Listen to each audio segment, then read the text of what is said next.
This is Audible. Tantor Audio, a division of Recorded Books, presents So Wrong, It's Right by Amelia Kingston. Narrated by Elizabeth Hart and Teddy Hamilton. Chapter 1. Michelle. Fuck love. That lying, cheating, no-good emotion can shrivel up and die for all I care. I'm done with the involuntary heart palpitations and suffocating in breathless moments. Done with the hoping and waiting and crying. Done with not being enough. College is over. This trip today is the first day of my new life. A new me. Strong, independent, and blissfully oh so single. I am the master of my own fate, and so help me God, I will be happy. I grab my Louis Vuitton bag, a graduation gift from my dad, and tumble out of my Mini Cooper. My body is stiff from the long drive, and my heart is sore from its long journey. I stretch out my arms and legs, taking in the unbelievable scenery around me. A city girl, I'd prefer a 5-star hotel spa over the dirty wilderness. I'm with Dorothy. Lions and tigers and bears are not my deal. But with the rolling mountains, a massive forest, and the tranquil blue lake, I can't deny how beautiful it is here. I can take a deep breath for the first time in months.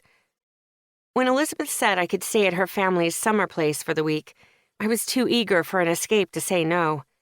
I know Elizabeth is rich, but when she said, cabin by the lake, I pictured a quaint, rustic house, maybe a small dock with a rowboat.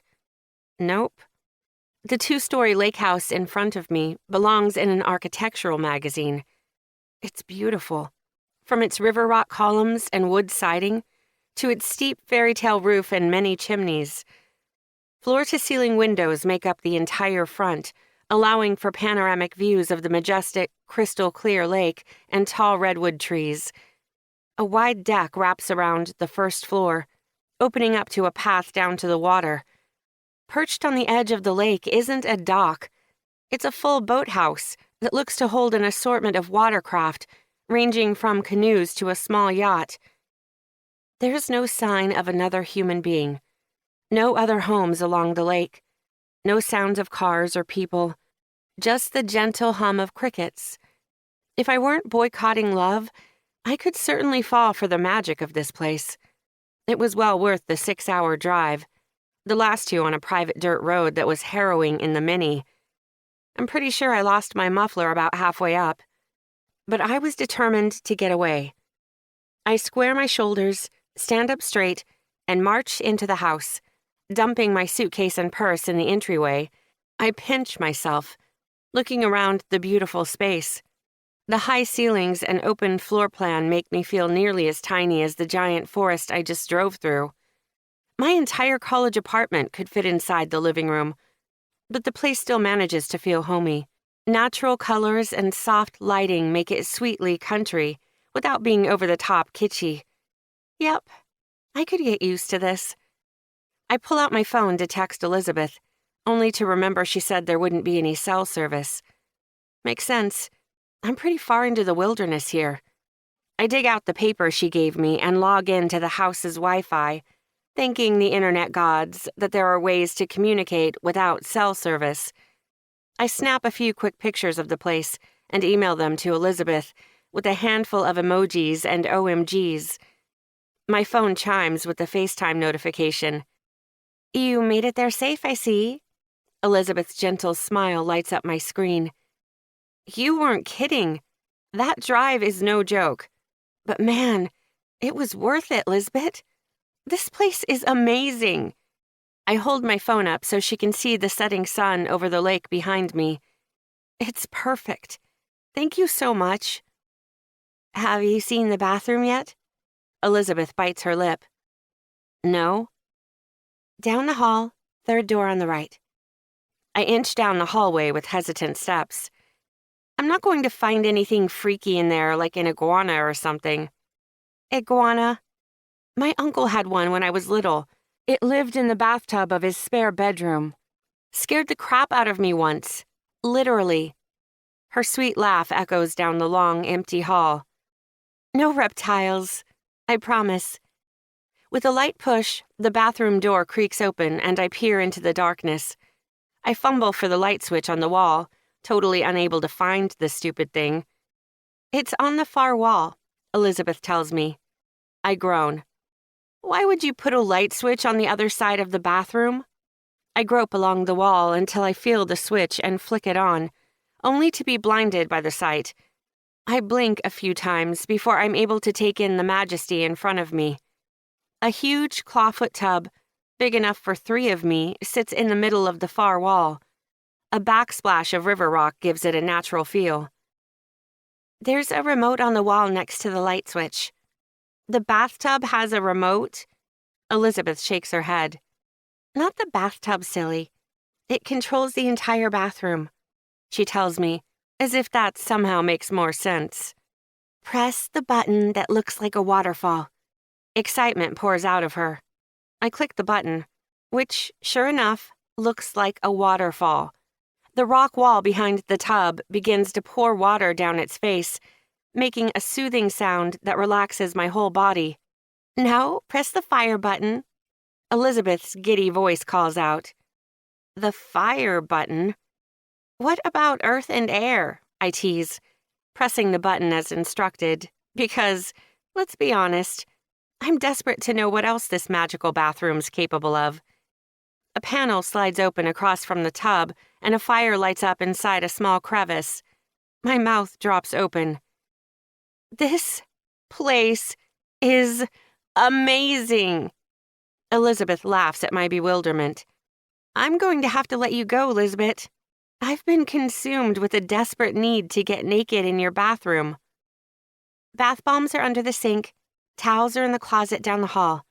Liquor is in the cabinet next to the bookshelf in the living room, and wine's in the cellar. Enjoy yourself, Michelle. You deserve it, babe. I barely give her time to finish before I hang up and start running myself a bath. Small amendment to the anti-love policy. Inanimate objects, which are physically incapable of betraying me, are now allowed to be loved. Starting with this bathtub. I settle into the hot, soapy water and listen to the sound of rain pouring down as a summer storm breaks outside. Chapter 2. Drew. My wipers are on full speed and I can still barely see out my windshield. I turned off the main road over an hour ago, and I sure as fuck hope I get to Elizabeth's place in the next few minutes, or I'm going to end up sleeping in my damn truck. I start up a slight grade and my tires slip in the mud. I curse myself for the 100th time for running off on this little adventure like a damn drama queen. It's not really my style. I'm the steady, easygoing one, old reliable, my sisters always tease. As the youngest in the family, I've spent a lifetime getting razzed and learning how to take things in stride. I don't let myself get riled up easily, but I need a few days to myself right now. A few days to breathe and just be. No one asking me how I'm preparing for training camp, or how excited I am for my rookie season, or my personal favorite, what's the signing bonus for my contract. I've wanted to play in the NFL since I could carry a football. But I've had my fill of the off-field bullshit, of everyone thinking they deserve a piece of me. Since I registered for the draft, my life has been consumed with interviews, press conferences, and public appearances. And when I went in the first round, shit, my private life imploded. I'm used to questions about the game or my performance, but I wasn't prepared for this craziness. Every aspect of my life is fair game now. What's worse, the people I care about were dragged into this circus too. My teammates, my friends, my family. Everyone is being hounded for the most asinine gossip about me. What's my favorite pregame snack? Who cares? What do I do in the off-season? None of your business. Is there a special woman in my life? Get fucked. Is it so much to ask for everyone to just leave me the hell alone? What I do on the field speaks for itself. The last straw was a reporter from ESPN surprising my parents on our farm during Christmas break. My mom was horrified. I spent 2 hours trying to calm her down, listening to her regret the scandal of being filmed in her barn clothes. No one gets to make my mom feel less than, especially not some uninvited pencil-dick reporter. My dad's typical stoic response was spot on. It just ain't right. I told my agent this shit has to stop. Her response? Feed the beast. And hiring me a publicist. A fucking publicist. Like some Hollywood starlet with a drug problem. For the past few months, we've been cultivating an image. Whatever the hell that means. I'd take 3-a-day practices in the dead of summer over all this social media bullshit. I have one skill, sacking quarterbacks, and that's all I want to keep doing. Instead, I'm posting sweaty post-workout pics on Instagram and tweeting about the ingredients of my protein shake. To my utter surprise, people gobble that shit up. I've got like 500,000 followers and counting. It's a delicate balance, giving just enough fluff to keep them off my back while keeping as much of my private life private as possible. Jesus, I just want to play football. When my teammate Austin offered up his girlfriend's cabin out in the middle of nowhere, I jumped on it. No cell service, no problem. My country ass is fucking ecstatic at the idea of not seeing or hearing another human being for a few days. First, I need to make it there without dying in this summer typhoon. It doesn't help that I've got to piss like a racehorse. I didn't realize quite how far it was to the middle of nowhere. If it weren't dropping buckets outside, I'd just pull over and answer nature's call, but fuck that. I look around the floorboards of my truck, wondering how much of a mess I'd make trying to piss into an old 2-liter bottle, when the forest falls away and a gigantic house comes into view. Holy shit. This place is a damn resort. It's dark as shit, and the rain is really coming down, so I can't see much of the detail, but the sheer size of this thing is impressive. I throw the truck into park, grab my duffel bag, and run up to the porch. I'm a little surprised when I find the front door unlocked and a few lights on. Then again, knowing Austin's girlfriend, she probably asked someone to come out here to prep the place, stock the fridge and shit. She's sweet as hell, and too damn good for Austin. I charge into the house, shaking myself like a golden retriever in the massive entryway. I drop my bag and stomp off to find the nearest toilet. I stare down a long hallway that has about 1,000,000 doors and grumble. Definitely going to piss my pants. One of the doors about halfway down is cracked, and a flickering light has me charging toward it like a moth to a flame. I nudge the door open with my foot. My pants are already unzipped, and my dick is in my hand. It's dimly lit, but definitely a bathroom. Jackpot. I skim my hand over the wall, but can't find a light switch. I'm scanning the room looking for the toilet when a blood-curdling scream makes me drop my dick and jump about 3 feet in the air. Pretty impressive for a guy who's 6'3". The acrobatics have my pants sliding off my ass. I shuffle around in the dim light, pants around my ankles, dick out, and my bladder completely forgotten. My heart is pounding. My gaze snaps to the bathtub and the source of the feminine screams. A petite woman bolts upright in the tub, sloshing water over the sides. The only light in the room is a fire to her side, and it casts a warm glow over her body. Her very naked, very wet body. I can see every inch of her from the tip of her head to her cute belly button. A patch of bubbles slides down her shoulder, gliding across her sharp collarbone before sinking between her perky round tits. I'd love to trace the same path with my tongue. It's only been a few heartbeats, but I'm frozen in time, devouring every inch of her glistening skin. Fuck me, I stutter on a labored breath. She wraps an arm around her chest, and my gaze finally makes it up to her face. She's not scared. She's furious. She points behind me and shouts, "Get the hell out of here, Andrew Wright!" I shake my head at the sound of my own name. I've got to be dreaming.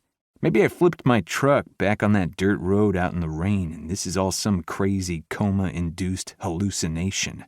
"Now!" she screeches, while I stare at her soft, round face in wonder.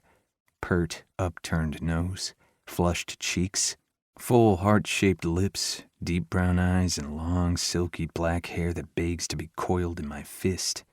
My brain kicks back into gear, and anger takes the place of lust. Michelle Anders. My eyes narrow on her, my jaw tightens, and I scowl. I glance at the toilet next to her and take a step toward it. "Don't you dare!" she chides. I lift the lid without a word. "You wouldn't." I grab my dick and she slaps her hand over her face. "Oh my God, you're an animal." I'm sporting a semi, so it takes a few seconds to get going, but I'm determined to do my business. Naked, prissy girl in the bathtub be damned. I leave the seat up, zip, and strut to the sink to wash my hands. "You are so disgusting." "Chill out, I'm washing my hands." "Close the door behind you." I don't. I stalk back out to the living room and pull out my phone. I try to call Austin, but it doesn't go through. Right, no cell service. I toss my phone onto the coffee table, fall into the couch, slouch back against the cushions, and stare up at the ceiling. Of all the people in the world, it had to be her. The rain is beating down hard, and I focus on the sound instead of the image of Michelle's soap-covered, naked body. Chapter 3. Michelle. Now that I know I'm not going to be murdered in the world's most luxurious bathroom, I'm absolutely livid. Goddamn Drew and his smug, crass ass. Just when I was starting to think things were going my way, in stumbles the country boy jock who pulverized the last bit of my heart. Is there no justice in this world? Clearly not, because if so, Drew would shrivel up into a broken nothingness. But he hasn't. No. Instead, he looks healthy, strong, and sexy as hell. Even soaking wet with his pants around his ankles, he's delicious. Maybe especially soaking wet. I clamp my eyes tight, willing away the sight of Drew's penis. My bath is officially ruined. I flick on the lights and turn off the fire and water fountain with an unsatisfied huff. I dry off with a towel that's been woven out of fluffy clouds, but it does nothing to soothe my anger. I didn't bring my bag into the bathroom, so now I get to throw my dirty clothes back on. I'm seething when I message Elizabeth. Drew is here. Who? Drew Wright? No, Drew Barrymore. Yes, Drew Wright. Why? I have no freaking idea. Maybe you could tell me. 3 little dots appear and disappear about a dozen times. I'm fully dressed, but still hiding in the bathroom. The rest of the house is quiet, and for a moment, I wonder if I hallucinated it all. I snatch my phone off the counter and crack the door, peeking out. I look for the mountain of a man who was born to torture me. I pad out to the living room and freeze when I spot his shaggy brown hair dangling off the back of the couch. His arms are thrown over his face and he looks exhausted. I could almost feel bad for him if I didn't know what a colossal jerk he really is. My phone chimes in my hand and I yelp. Drew sits up and turns to look at me. I snap my shoulders back and straighten up. I answer FaceTime quickly with, "Hello?" Like I don't know it's Elizabeth.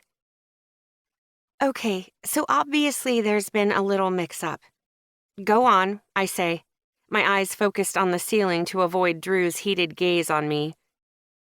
Austin told me Drew would be using the cabin the last week of June, which clearly I thought meant the actual last week, not the last full week of June. You mean the first week of July? Austin chimes in from over Elizabeth's shoulder. Drew shoves off the couch and rounds the corner until he's standing 10 feet in front of me. He interlocks his fingers behind his head, making his already massive body seem to take up half of the gigantic living space. He's solid like a tank, a foot taller than me and probably a foot wider, too. The corners of his soft lips drop to a pout, and his warm honey-brown eyes, I used to get lost in, burn a hole straight through me. His shoulders are tense and his biceps flex. I swallow hard. At least his pants are zipped. I'm sorry, guys, Elizabeth apologizes, gnawing on her lip. Austin snags the phone out of her hand, and his pretty boy face takes up the whole screen. It's not that big of a deal. You guys can share, right? He teases. You can't be serious, Drew asks, glaring at me like this is all my fault. That's not going to work for me, I snap. Drew drops his arms, tucks his hands into his pockets, and slouches forward. Me neither. Oh, come on. The place is huge. You guys wouldn't even have to see each other unless you wanted to. I've seen all there is to see of the little princess here. He shrugs. I'm good. My lips pucker like I'm sucking on a lemon. You're disgusting. He chuckles, a dry and sarcastic sound that doesn't suit him. You've mentioned that already. I stand as tall as I can, lifting onto my tiptoes for that extra quarter inch, and stare up at Drew as I tell Austin, please explain to your brute of a friend that I was here first, and if he were any kind of gentleman at all, he'd leave. Look, Drew cuts off his friend and takes a step toward me. Austin, could you tell this spoiled brat that gentleman or not, no one in their right mind would go out on that death trap of a road in the middle of a damn thunderstorm? Mother Nature must be on his side, because a flash of lightning across the lake shines in through the windows, followed quickly by the loud rumble of thunder. Undaunted by Drew or Mother Nature, I take a step closer, meeting his challenge. Could you tell him that a real man wouldn't be scared of a little rain? Drew steps forward again, the space between us shrinking by the second. Can you tell her that a real man doesn't get scared off by a midget harpy? FaceTime forgotten, my hand drops, my mouth falls open, and I suck in a sharp breath. I'd rather be a midget harpy than an overgrown Neanderthal. He takes another step toward me and crosses his arms. He's so close now I have to crane my neck to meet his eyes. But I'll be damned if I'm going to be the one that loses this staring contest. At least this overgrown Neanderthal knows how to lock a bathroom door. He quirks an eyebrow and drops his gaze to my chest. I instinctively cross my arms over my breasts, even though I'm now fully dressed. I lurch forward, shoving my crossed arms into his solar plexus. He doesn't budge. Why would he? He could bench press me if he wanted to. I am furious. At him. At the situation. At the fact that he can make me feel so insignificant. I should slap that smirk off your stupid face, I growl, my blood boiling. He leans down, his face in mine when he chides. Try it, princess. Time out! Time out! Elizabeth screeches. There will be no bloodshed in my family's lake house. Pity, I scoff with a snarl. I spin away, satisfaction washing over me at the sound of my still wet hair slapping across his face. I retreat to the other side of the living room, trying desperately to slow my heart rate before I do something I'm going to regret. It's obviously too late and too stormy for anyone to go anywhere tonight. Elizabeth tries to reason with both of us. I let out a deep sigh, accepting the truth, when it's presented by my friend instead of my nemesis. In the morning, we'll figure out who stays and if someone has to go. Who has to go, I correct. We'll flip a coin, Drew adds. Fine. In the meantime, Austin's voice rings out of my speakers again. May I suggest you guys get wasted and try to make nice? Chapter 4. Drew. Michelle ends the video chat and I realize I'm trapped here with her for the night. I'm opening up every cabinet in the kitchen looking for the booze. He wasn't serious, Michelle calls to my back. I blow out a raspberry. He sure as fuck was. Do you even know Austin? You're probably right. All you football players are the same. Big, drunk, cheating assholes. I slam a cabinet closed and chide myself for it. Chill out. I spin around and pin her with a death glare. We are not all the same. Just because you picked the biggest piece of shit to ever put on a jersey doesn't mean the rest of us are. You're about as loyal as a toad. You wouldn't know loyalty if it bit you in your uptight ass. She doesn't answer. Instead, she stalks into the living room and pulls open a cabinet door, revealing just about every type of liquor you could ever want. "Here, before you tear down the house." Thank fuck. I stalk over to the bar. My arm brushes against her shoulder, but she doesn't flinch. I'm sure she hates touching me, but she's a stubborn little thing. I'd swear she counts to 10 in her head before pulling away. Without a word, she rolls her brand new, expensive-as-hell-looking bag down the hallway. I watch her walk away, eyeing the soft curve of her hips, and wondering what the rest of her would look like, wet and soapy. Princess is a real piece of work, but I would hate fuck the shit out of that woman. I pour myself 3 fingers of whiskey and take a long sip. It's going to be a hell of a night. The cabin is cold, but I'm toasty after polishing off my second glass of whiskey. Still, the sounds of thunder and rain are rolling over us, and that giant fireplace is calling to me, begging for a roaring fire. It's not like I've got anything better to do. With no TV and no cell service, I could ask Michelle for the Wi-Fi password, but that would require talking to her, and I'd rather set myself on fire. There's a few massive logs next to the hearth. I think they're mostly for show, but they're dry and should burn fine. I look around for something to split them with, but come up empty.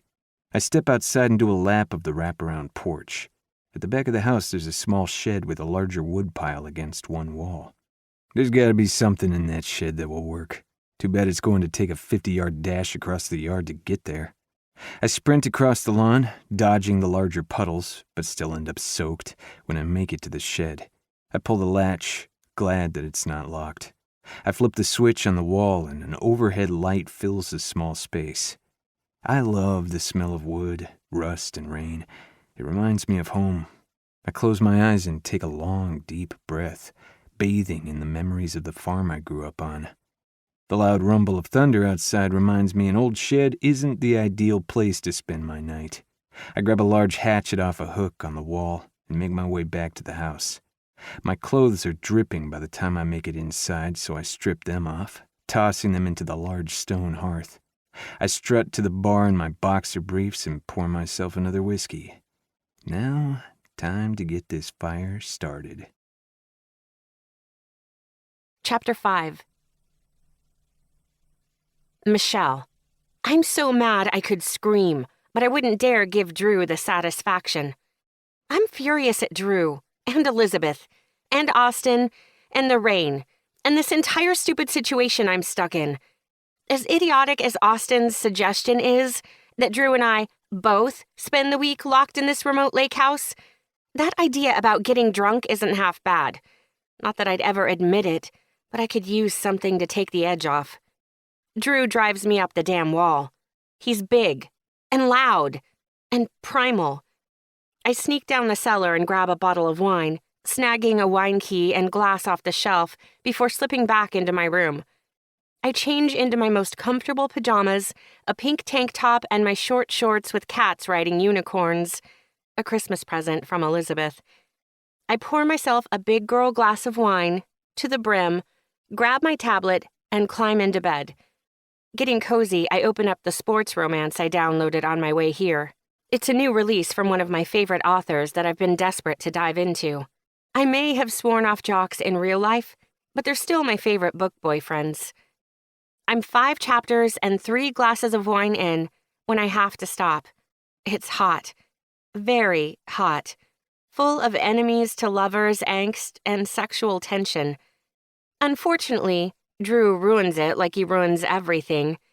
Knowing we're alone out here in the woods, that he's in the next room, keeps my mind drifting back to him. To that hungry look in his eyes when he watched me in the tub. Instead of the egotistical hero, I picture Drew with all his ripped muscles and rough words. Instead of the sassy heroine, I picture myself teasing and torturing him until he can't stand it, until he pins me down and destroys me. Urgh. I toss my tablet aside with a frustrated sigh. I refuse to get all hot and bothered thinking about that brute. I loathe him. I don't care if he is the perfect hate-fuck fantasy. There is no way in hell I want his hard body pressing me into the mattress, trapping my arms above my head, my teeth digging into his shoulder while he tears me apart with that massive... Stop it! I jump off the bed and give myself a light slap on each cheek. Snap out of it. I take a deep breath, count to 10, and pour myself another tall glass of wine. When I crawl back into bed, I pull open a suspense novel instead. Murder and mayhem? That sounds a lot safer. The decapitated body of the mayor's unruly son was just discovered on the steps of City Hall when a loud chwack has me jumping out of my skin. I stare at my bedroom door, expecting the murderer to kick it down any second. A stark silence fills my bedroom, punctuated by my thudding heart. Chwack. Silence. Chwack. Silence. Chwack. What the hell?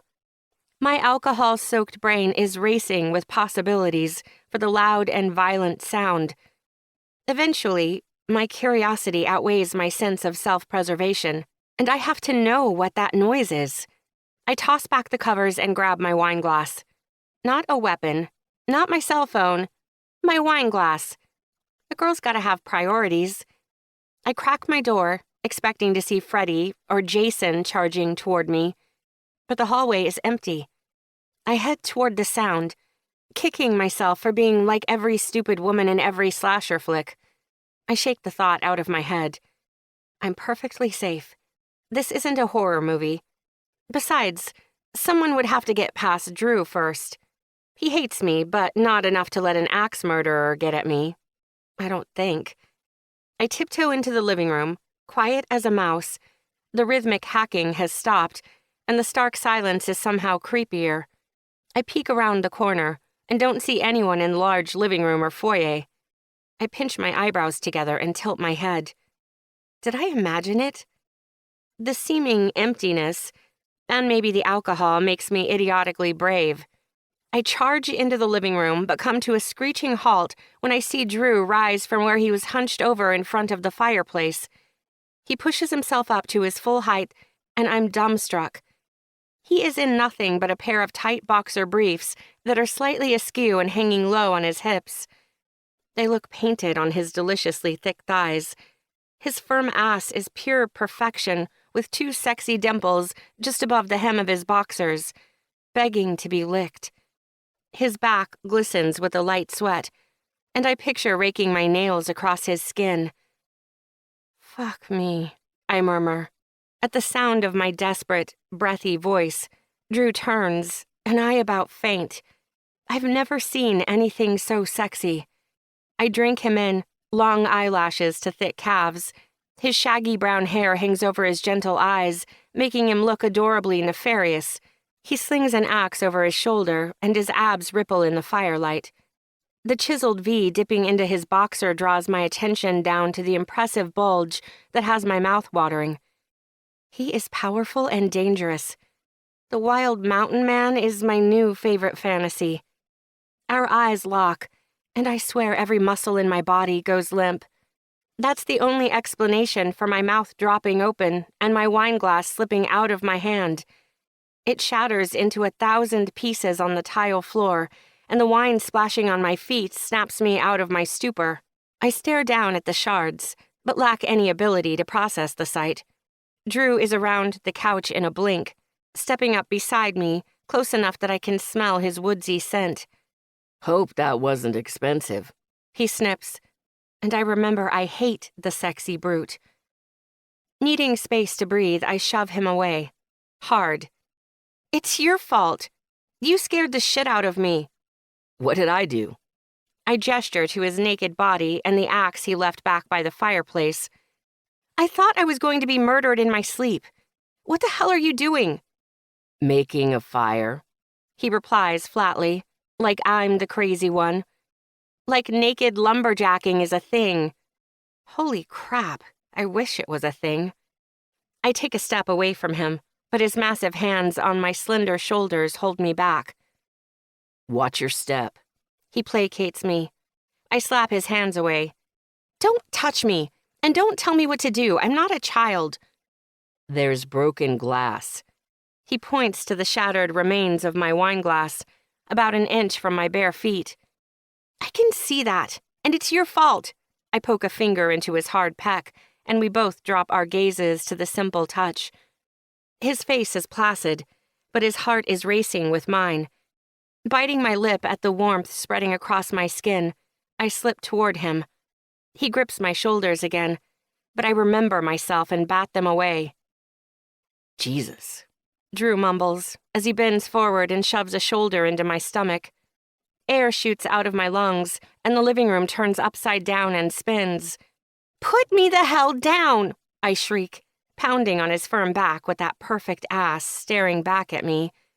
I resist the urge to sink my teeth into it. You got it, princess, he tells me with a slap to my bare thighs.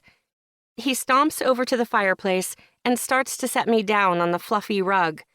Indignant, I squirm and slip out of his hands. All the blood has rushed to my head, and I'm not steady on my feet. He moves to catch me, but loses his balance in the process. I grab for him as I topple over, somehow managing to take him with me. We collapse in a heap on the rug, his body on top of mine, pressing into me and making me tremble. "Get off me, you brute!" My voice is ice cold despite the fire surging through my body and the heat pooling between my thighs. I pound my tiny fists on his broad shoulders with zero effect. He grabs my wrists and pins them above my head. I shove down the desire to wrap my legs around his hip and pull him into me. Instead, I twist and wriggle, anything to try to escape the titillating weight of his hard body on mine.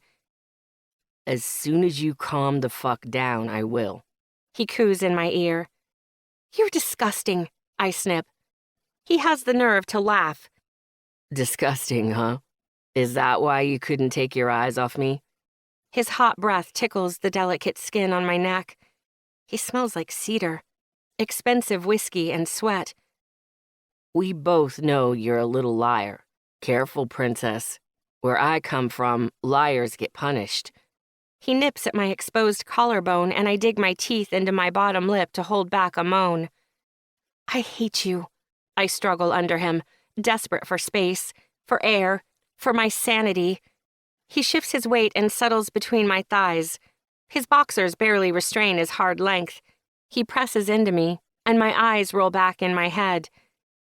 Hate me or not, you still want to fuck me. "Screw you," is all I can think to say, my mind drowning in wine and desire. He chuckles. Like I said. I stare up at him, meeting his challenge. I'm desperate not to give away how badly I want him inside me. Tell me I'm wrong. He taunts. He grinds against me, the sensation driving me to the edge of madness. I let out a pathetic whimper when his hard cock hits the apex of my thighs. Still, I have enough self-preservation to say, "You're wrong." Little liar.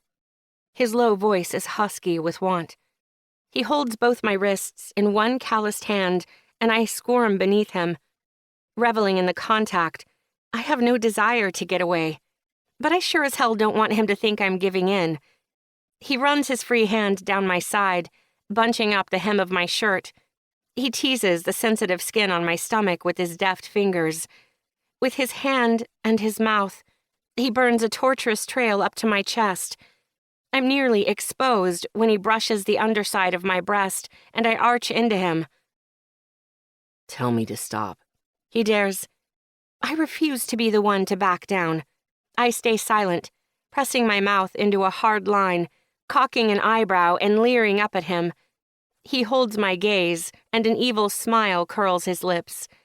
The floodgates open, and we are consumed by wanton sexual fury. He rips my shirt off over my head in a single tug, the fabric tangling at my wrists and forming a soft binding. I gasp when his mouth engulfs my hard nipple. I lock my legs around his waist and pull his hips against me. He moans, sliding his wet mouth to my other nipple while he twists and pinches the abandoned one. He releases my hands, and I wrap them around his strong shoulders, raking my nails across his skin as I glide my hands down and grab his ass. I lift my hips as I pull him against me. Fuck, he mutters, heady and out of control. Chapter 6. Drew. Fuck. My voice is so choked with need I hardly recognize it. Michelle's perfect tits are in my mouth. Her hot body's writhing under mine, and I'm about to fucking lose it. I want to destroy this woman. She's too fucking stubborn to admit it, but she wants it too. I'll have her begging soon enough. I'm not gentle. I'm not sweet. That's not what she wants. The lying little princess likes it rough. She wants to be conquered. She meets me challenge for challenge, and it's sexy as fuck. I dive between those milky thighs and rip off the pathetic excuse for shorts she's strutting around in. Her knees fall open in a silent welcome. And she wants to pretend like she's not desperate for this. I bite the inside of her thigh hard enough to leave a mark and slide a finger inside her. She's wet, soaked, but tight as hell. Watching the pleasure on her beautiful face, I reach down into my boxers and stroke myself in the same rhythm I finger her tight pussy. I'm desperate to be inside her, for release. Not yet. I need to hear her lose it first. I want her to know how I can make her feel, how I can own her body. I want her to know what she walked away from. Before the night is over, this spoiled little princess is going to be screaming my name, begging to take every inch of me. This is her punishment and my reward for all the shit she's put me through. I deserve this. I deserve to get off then toss her aside. That's what she did to me. I shove a second finger inside her and watch as her head falls back and she arches off the rug. She wraps her slender fingers around those soft tits, twisting her nipples and keeping them hard. The sight makes my cock swell. She knows she deserves to be tortured. I give her a long, slow lick up her soft folds as I drag my fingers out of her. I pull away and stop touching her. I wait. She lets out a desperate whimper that brings a smile to my lips. I thrust back into her and savagely flick her clit with my tongue. She loves the firm pressure, meeting me with every hard stroke. She's over the edge in minutes, clenching around my fingers harder than I ever imagined her tiny body could. She's a panting puddle underneath me. I'm still pumping my fingers into her, milking every ounce of pleasure I can out of that tight pussy.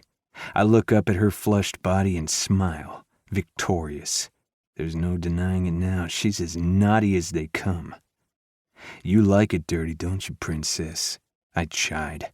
She pops up and pierces me with those dark eyes. Shut up and fuck me. Her voice is cold and raspy, her command carrying the edge of desperation. I'd just about come from her words alone. I grab the condom out of my wallet and my still wet pants on the fireplace and roll it on faster than I thought possible. I flip her over on her stomach and prop her up on her knees before she can say a word. This is how I want her, at my mercy.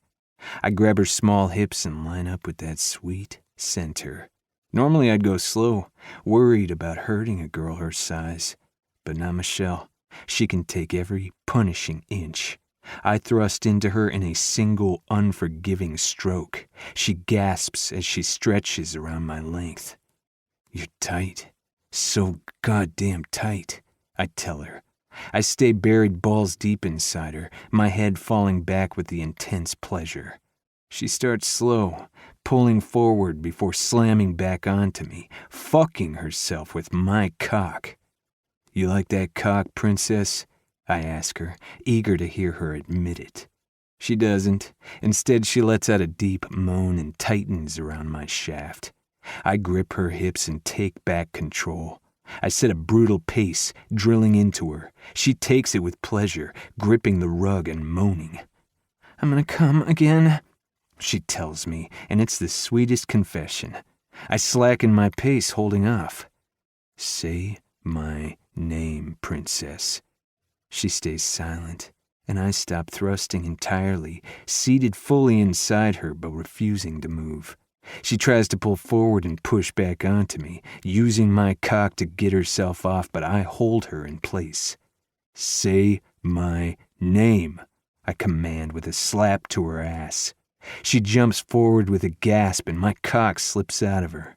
She settles back against me, circling her hips with a desperate whimper, but she still doesn't answer. I slap her other cheek hard. "Brute," she taunts. Good enough. I bury myself inside, fucking her hard and deep, punishing us both. She comes on my cock, that sweet pussy clenching down on me and wringing out every bit of pleasure until I nearly pass out. She collapses underneath me and I fall forward, catching myself before I crush her tiny body. Rolling to my side, I lie with one arm draped over her lower back as we catch our breath. I'm not sure I can move. I don't think I want to. The sound of the storm overhead, the fire crackling, and Michelle's satisfied hums beside me settle my mind. With a lazy motion, I pull her body against mine. She curls into me. And satisfied exhaustion lulls me into a dead sleep. When I wake up in the morning, the rain has stopped, the fire is out, and Michelle is gone. Chapter 7. Michelle. Shit. Fuck! As the afterglow of the best two orgasms of my life fades, realization hits me full force, followed immediately by utter confusion and complete panic. Drew is passed out, a peaceful quasi-smile on his pouty lips. He doesn't even stir when I slip away, grabbing my discarded clothes and scurrying back to my room. What did I do? I had sex with Andrew Wright. It's wrong. So very, very wrong. But holy hell did it feel so damn right. He was rough and demanding. He owned every inch of my body and demanded my pleasure. It was everything I've always wanted and never dared breathe out loud. I hate being petite. Men are always so careful with me, like I'm fragile. But not Drew. He fucked me like he was conquering me. And I loved every second of it. I skirt the broken glass without bothering to clean it up. I've got bigger problems to solve than spilled wine. Like what the hell this means, and what on earth am I supposed to do now? I close my door and triple-check that it's locked. I pace the bedroom, my head swirling with the past hour of debauchery. I've never had sex like that. Dirty and aggressive. I'm the good girl. I've never even slept with a guy I wasn't officially dating before. And now I'm having raunchy sex with a guy I hate on someone else's living room floor? The wine. It must have been the wine. I snatch the remainder of the bottle off my nightstand and pour it down the sink in the ensuite bathroom. I check the ingredients on the label for roofies or ecstasy. Something that would explain my complete lack of willpower and discretion. Nope, just wine. I'm a complete idiot. I turn on the shower and stand under the hot water, trying to burn off the memory of Drew's touch. It doesn't work. I climb out once the water runs cold and my fingers are pruny. I put on another, much more conservative pair of pajamas and crawl back into bed. I flick off the light and try to sleep. Instead, I stare up at the ceiling for the rest of the night, images of Drew's body dancing in my mind. I'm dead tired when the sun starts to pour into my room, but I've finally figured out how to handle it, and by it, I mean the wildly inappropriate and devastatingly amazing sex with my mortal enemy. I will take back control of the situation. It happened, but it's over. It changes nothing. He is still a cold-hearted jerk, and he is definitely still leaving. My entire body tenses when I hear a light rustling from the living room. I listen intently to the sound of cabinets closing, dishes clanking, and a door slamming shut. When the house goes quiet again, I hop out of bed and get dressed, putting on a long-sleeved t-shirt and long pants, covering every inch of skin I can, despite the warm summer weather. I storm out of my bedroom and into the kitchen with my shoulders back and my head high. I will not show any sign of weakness. I get the coffee pot brewing before turning around to realize Drew isn't even here. I deflate, my false bravado easing out of me. Standing in the kitchen, I can see the entire living room, dining room, and foyer area. I take in the space and realize he cleaned up the wine I spilled last night. The place looks pristine. No sign of our encounter at all. I look over at the fluffy rug in front of the long extinguished fire, and my cheeks burn. I avert my eyes and count to 10 in my head. When I open them again, I notice a duffel bag still sitting by the front door. It must be Drew's. I lean over to look out of the window, and sure enough, an old pickup truck is parked on the other side of the huge driveway from my Mini. I pour myself a cup of coffee and sit at the table to think. Drew is off somewhere, but he'll be back at some point. I plan my confrontational declaration carefully, full of lots of strong words and power stances. I may be small, but my mom taught me how to be intimidating despite my stature. That tiny woman could send Mike Tyson running. When Drew comes in through the front door 20 minutes later, I'm the picture of inner peace, my legs crossed and shoulders back as I take a slow sip of coffee. He has no idea that my heart is beating against my ribcage, and I've been a nervous wreck sitting here waiting for him. Nor does he know that the sight of him back from a run, sweaty and flushed, makes my mouth water. Guess it wasn't just the wine. I force my eyes up to his, waiting for him to approach me. He doesn't. He doesn't even look at me. He stalks past me down the hallway like I don't even exist, like I don't even matter. The shower turns on and I sit there, dumbfounded. I get up, debating going back to my room, but that feels like hiding. I sit back down, but that feels like I'm waiting for him, which I am, but I can't let it seem that obvious. I go to stand in the kitchen and fidget with the fancy appliances on the counter. I don't turn to look when I hear his bedroom door open.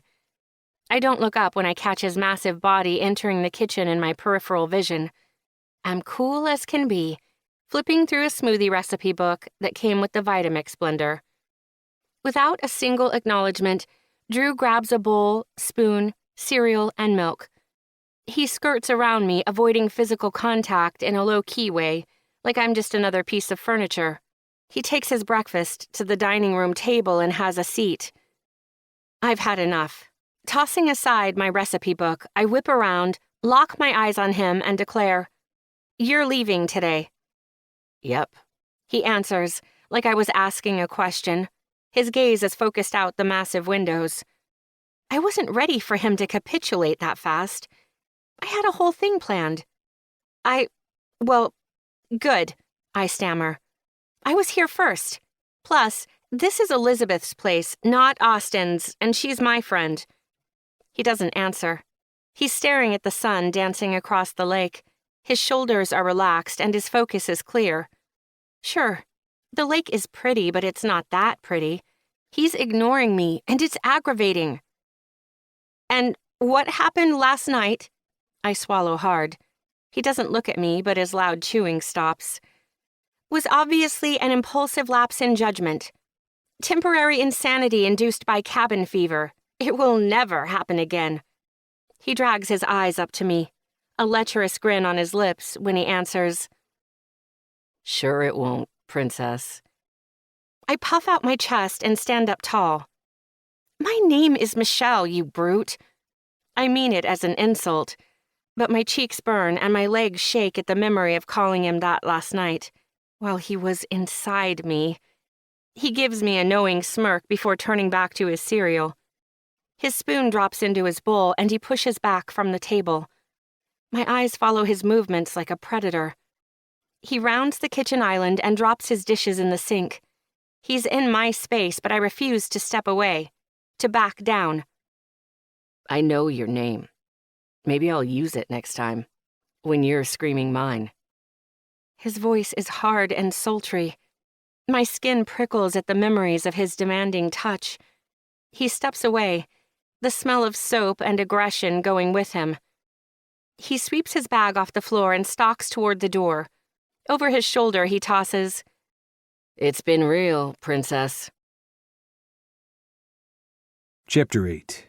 Drew. I toss my bag into the cab of my truck and stare up at the impressive house in front of me, rage seeping out of my every pore.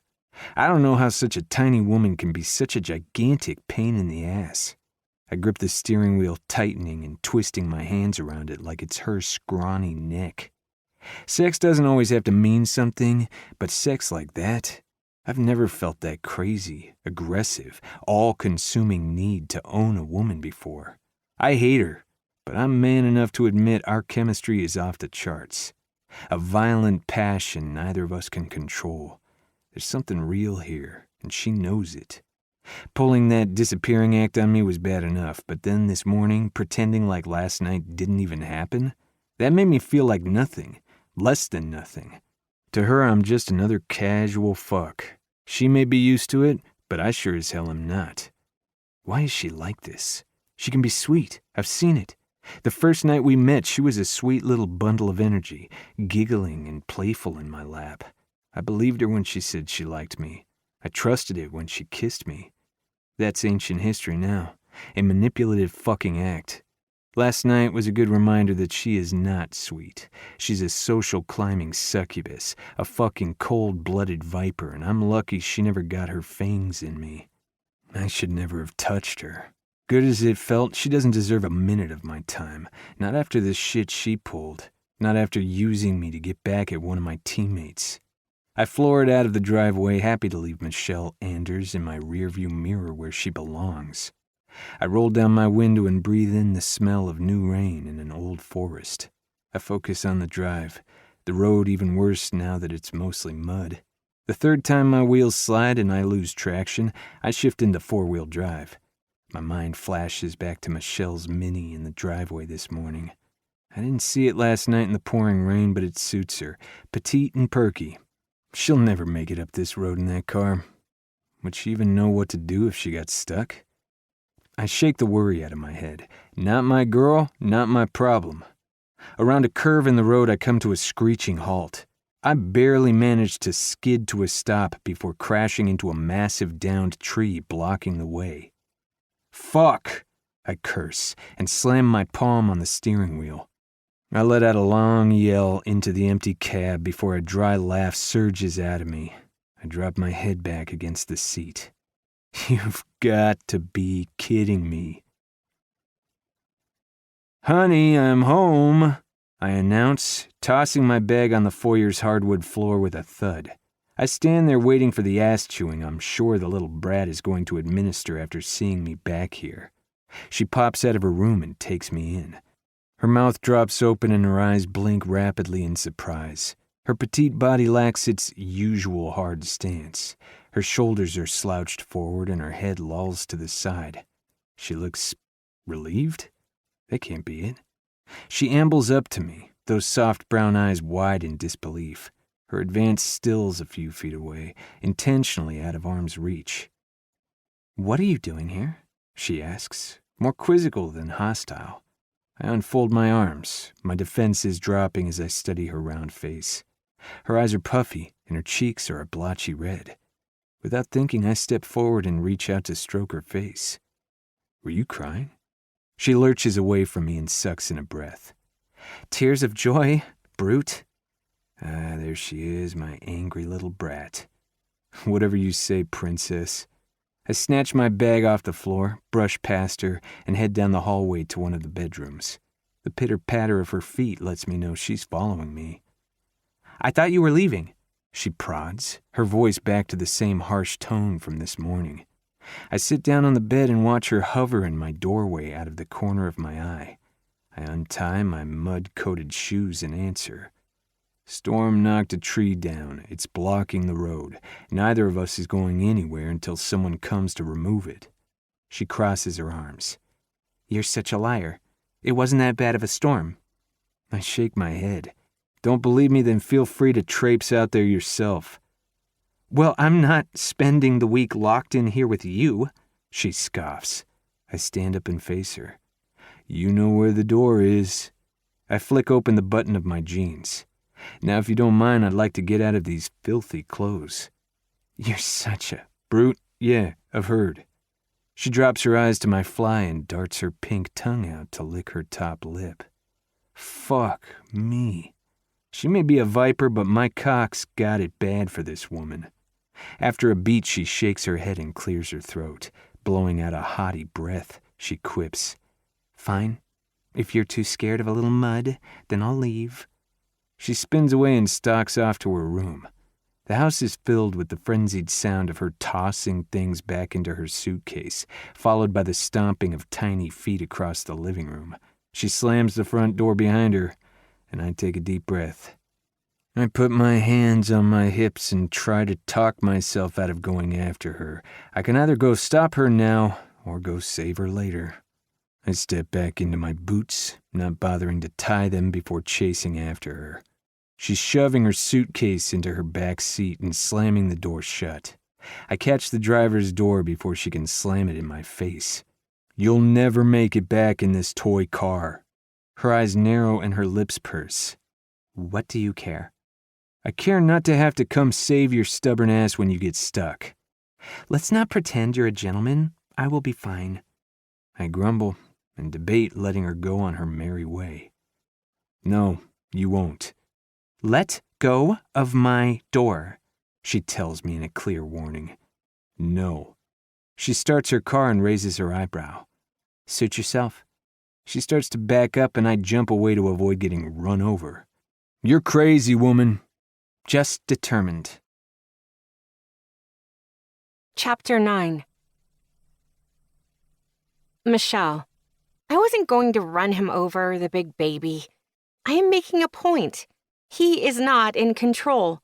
I'm a grown woman, and I will do whatever the hell I want. He steps away, and I close my door. Watching him walk away, I take a deep, satisfied breath, buckle my seatbelt, and set off. I make it all of 3 feet before Drew's ridiculous truck rolls behind me, and I have to slam on my brakes. I roll down my window and curse at him. What the hell do you think you're doing? Get in the truck. He barks at me. Get out of the way. He shakes his head and holds my gaze. You want to do this? We're doing it my way. You have 2 choices. Get in the truck or get back in the house. I rev the tiny engine of my Mini. He cocks an eyebrow, calling my bluff.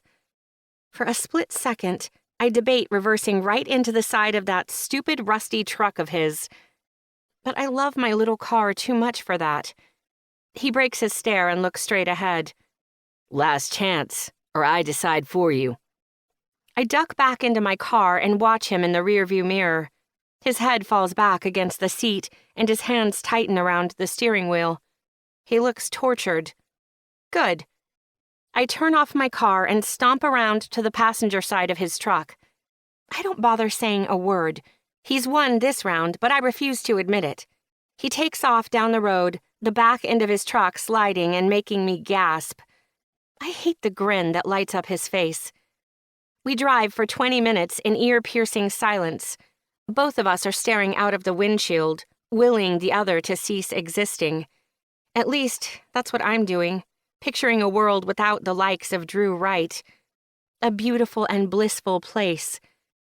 Every second that rolls by makes me that much more confident he was lying. There is no tree. The road is fine. He came back because he wanted to. Because he wanted to be with me. I smile at the idea.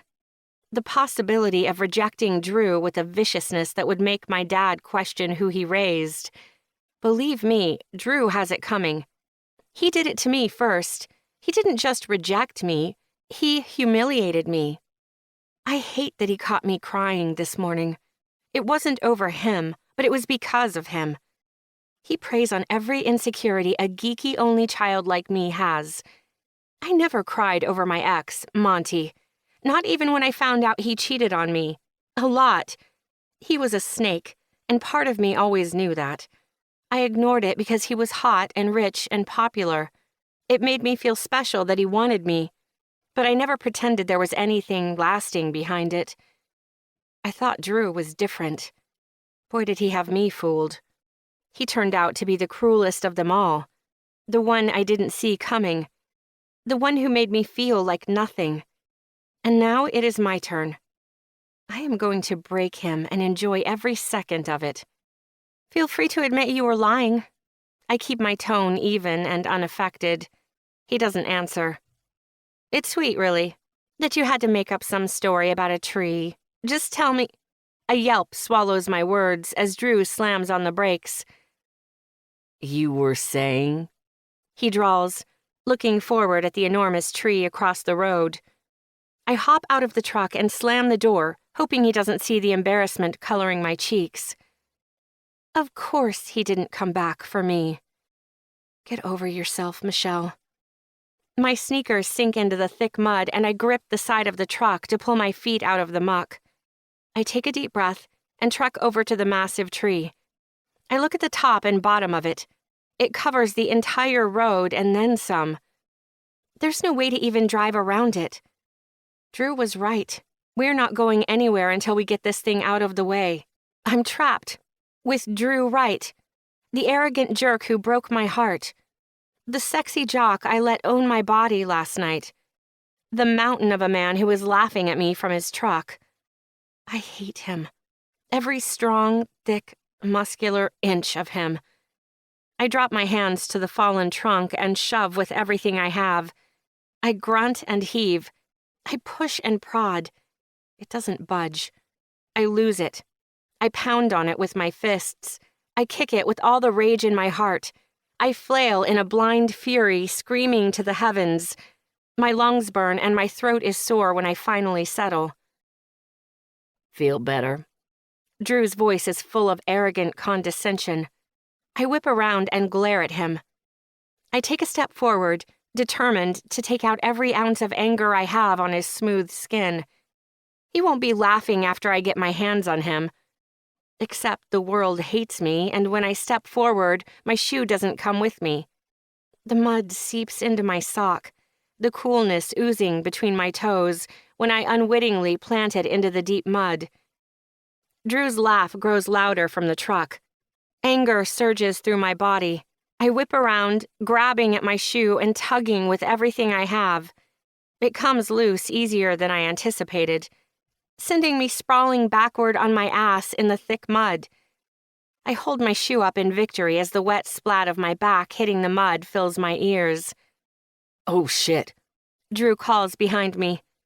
The truck door slams shut and squishy footsteps close in. You hurt? He asks, kneeling over me, as if he cares. I pinch my eyes shut and wallow in the mud and my own ruin. I shake my head, more in disbelief at my life than an answer to his question. I crack one eye open and catch the side of his scruffy jaw and adorable dimples. It's not fair that someone so evil is so ruggedly beautiful. I sit up and shove him. I'm quick enough to catch him off guard, and he topples over next to me in the mud with a gasped, "Shit." I can't stop the wicked laugh that barrels out of me. His front is coated in mud, chin to shins. What the hell was that for? He asks, sitting back on his heels. I smirk. For being you. Trust me, you had it coming. He shakes his head, a smile forcing its way onto those sexy full lips. Chapter 10. Drew. Seeing a smile ghost across Michelle's lips for the first time in the 24 hours we've been trapped together is almost enough to make up for being coated in thick mud. Almost. I scoop up a handful of the gritty stuff and chuck it at her. The mud ball hits her square between her perky tits and splatters up to her face. Now it's my turn to laugh. "Oh no, you didn't!" She screeches before launching that nimble body at me. I barely have time to brace myself before she scrambles on top of me. She moves with purpose, pinning me down. And I let her. Her hands on my shoulders press my back into the ground, making sure I've got mud coating 360 degrees of my body. She straddles me, and I dig my fingers into her hips like a sculptor molding clay, firm but cautious. My mind flashes back to last night, to pinning her down and seeing the desire surging through her. She's got that same look in her eyes now, that defiant glint that tells me she wants me, but she doesn't need me. The look that gets me hard. She rolls her hips, riding me in slow, controlled movements. I'm not even sure she knows she's doing it. "You belong down here, a pig rolling in the mud." "You're down here with me, princess." I lift my ass out of the mud and grind up into her, and I don't hear you complaining. Realizing I didn't kiss her last night, I dropped my gaze to her lips. It wasn't a conscious choice. I was consumed with owning every other inch of her, but I didn't need the intimacy of her lips on mine. Out here, getting filthy under the summer sun, I wonder if she still tastes like cherries. I reach up to her face, my mud-coated hand leaving a streak on her jaw at the caress. She stares down at me, pausing for half a breath before batting my hand away and popping up. Please, there is no part of this I'm enjoying. She tenses, waiting for me to call her out on her bullshit. I don't let her obvious denial rile me up. We both know she enjoyed my fingers, tongue, and cock plenty last night. I follow her to the passenger side of the truck and pin her in against the door. Can I help you? She asks, sarcasm lashing at me with each syllable. I lean down and whisper, "You're filthy." Her back presses against my chest when she takes a deep breath. I push away from her. "You're not getting in my truck like that." I let disgust coat my words. Exactly what do you suggest? Her voice is breathy but strong. I strip my shirt off over my head and toss it in the back of the truck with a wet thud. I know I've got a nice body. I'm not a vain asshole like her boyfriend Monty. This body is my meal ticket. It's a tool I've spent most of my life sharpening. Being chiseled like a god is a nice bonus, but not the goal. Her eyes drink me up, lingering on every inch of muscle before devouring the next. She can hate me all she wants, but it doesn't stop her from wanting me. I'd bet my signing bonus that she's getting wet at the side of my bare chest. I strut around the front of the truck, unbuttoning my pants along the way. I open the driver's side door, knowing she can see what I'm doing through the passenger window, and let my mud-coated jeans drop to my ankles with a smirk. Why are you always getting naked? She asks, trying to sound unaffected. I lift myself up to the bench seat, slip off my boots, and toss them into the bed with a heavy thud. My jeans follow behind.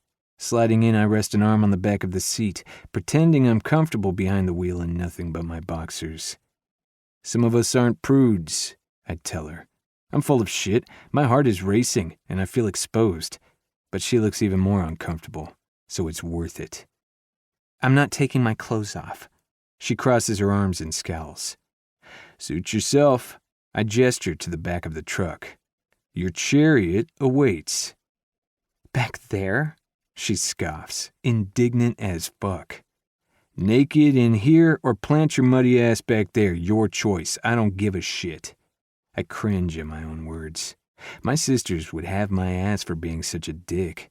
I'm not usually an asshole, but Michelle Anders has a way of bringing out my baser nature. My brutish side. I chuckle at the thought. Guess her nickname isn't that far off. "Hurry up, princess, or you'll be walking." I start the engine. I hate myself a little for the way she makes me act, but I hate her more. She has it coming. "I'm not taking my clothes off," she declares. I nod back to the bed of the truck. "And I'm not riding in the back like a farm animal."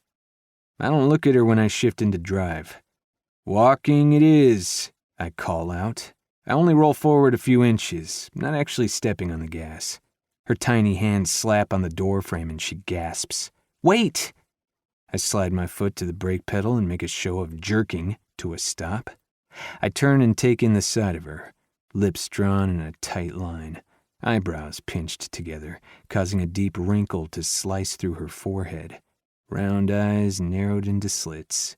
I cock an unaffected eyebrow and wait. She maintains eye contact as she strips off her shirt.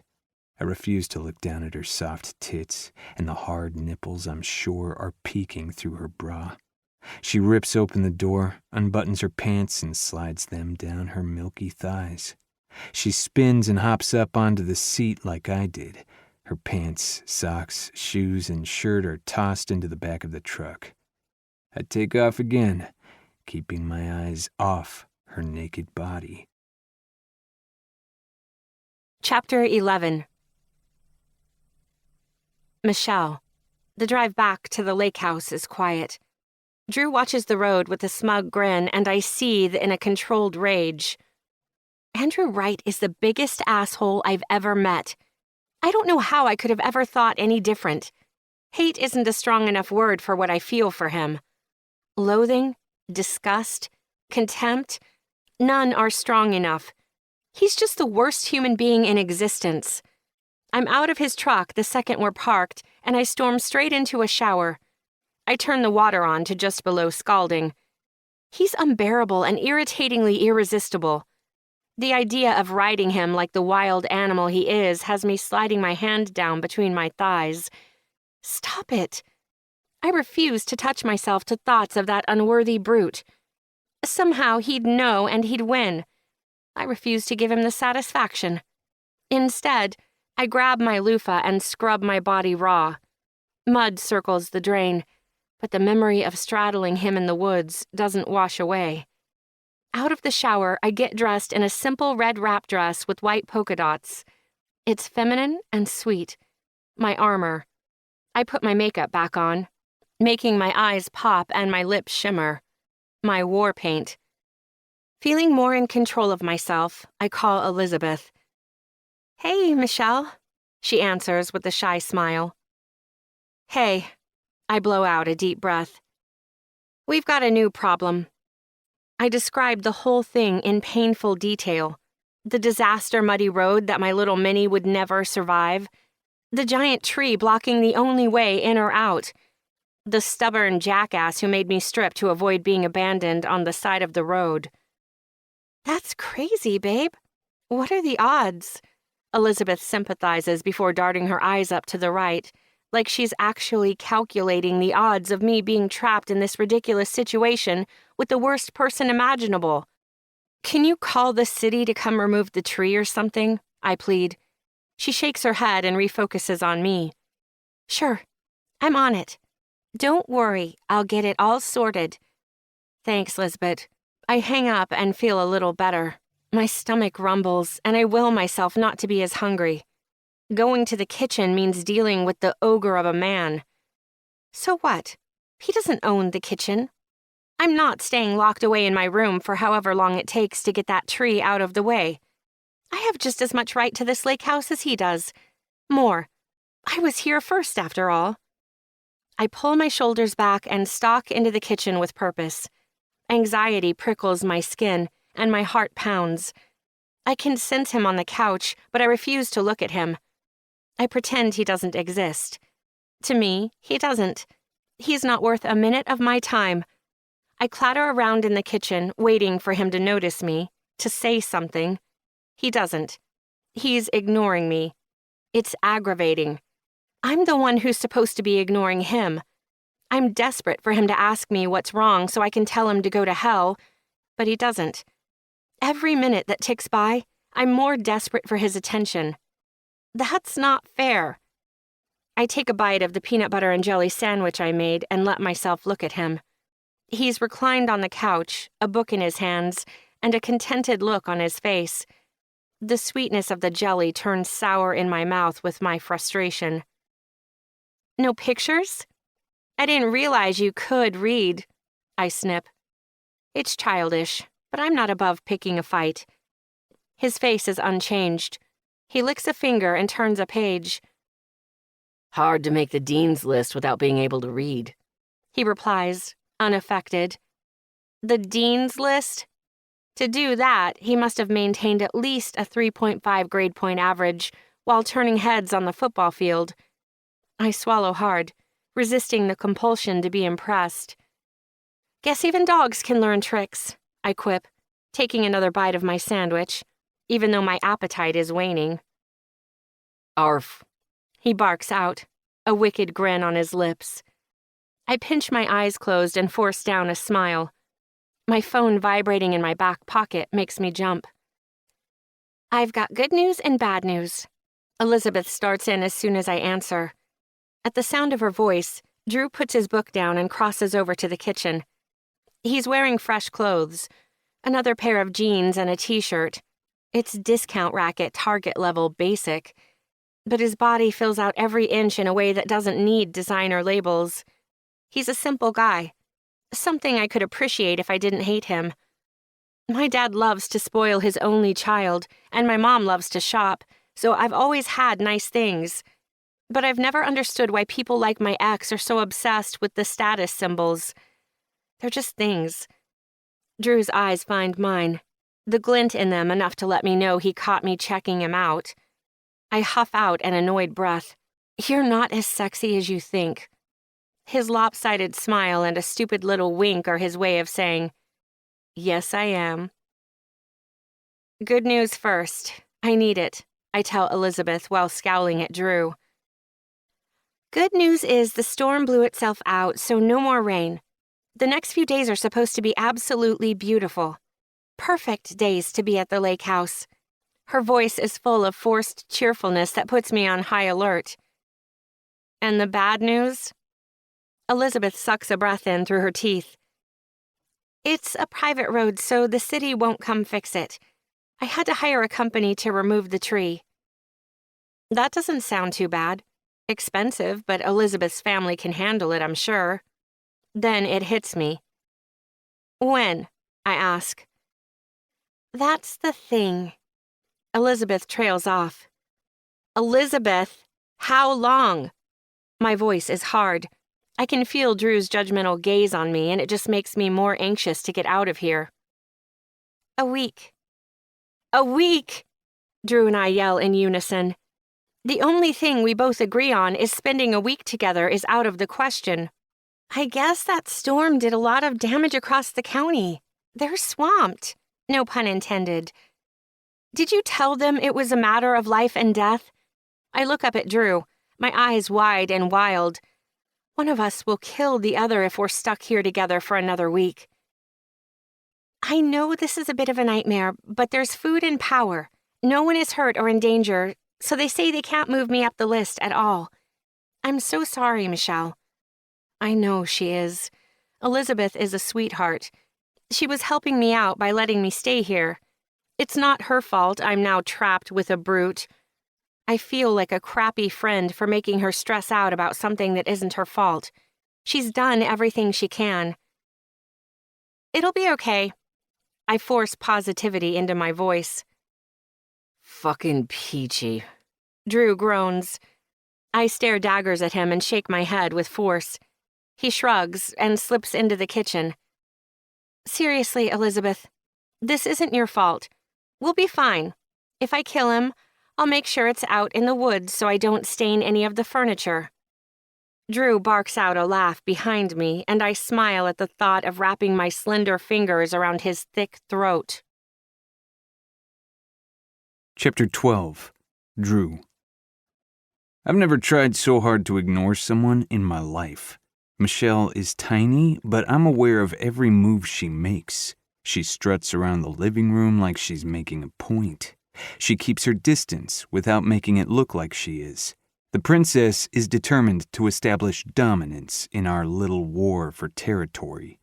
If we're stuck here together for an entire fucking week, neither of us is willing to cede control of the common spaces.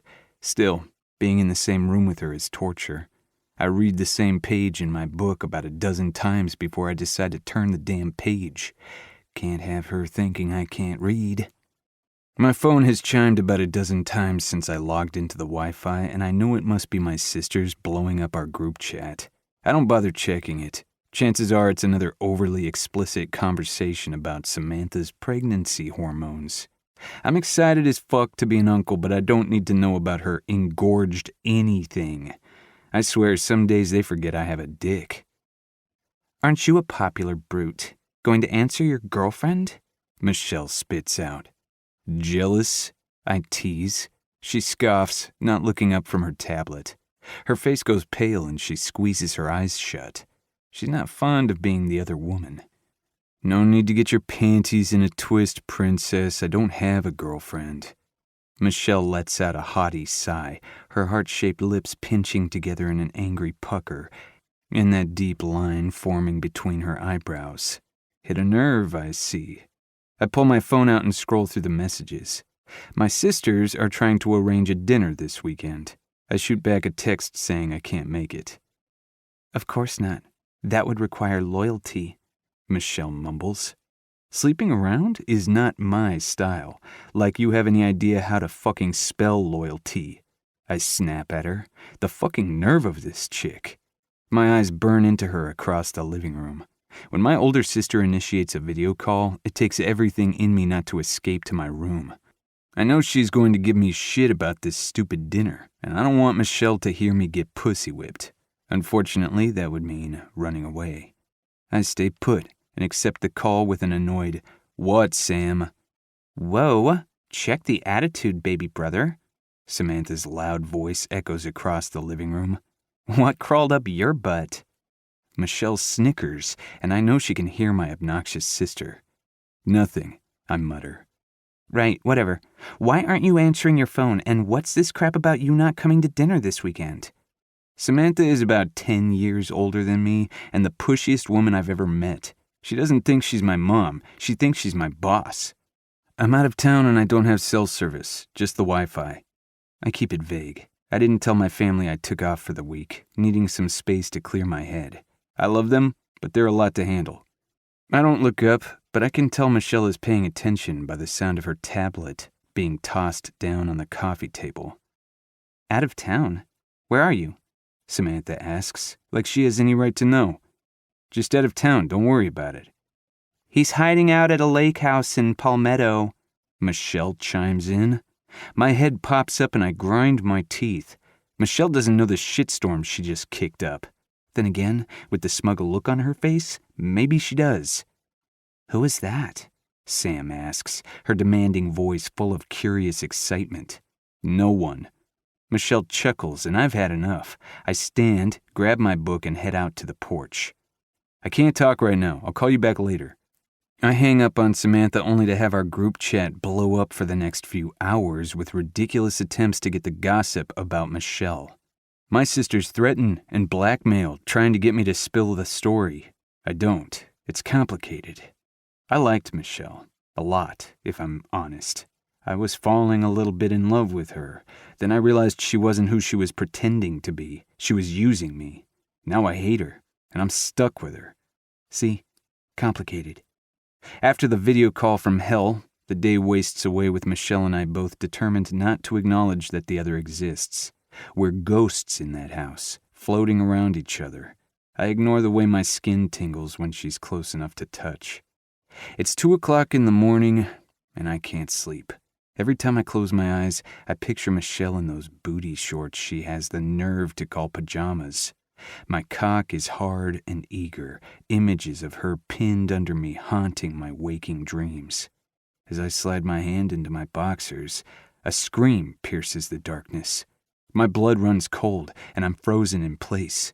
The second scream has me out of bed and charging toward Michelle's room.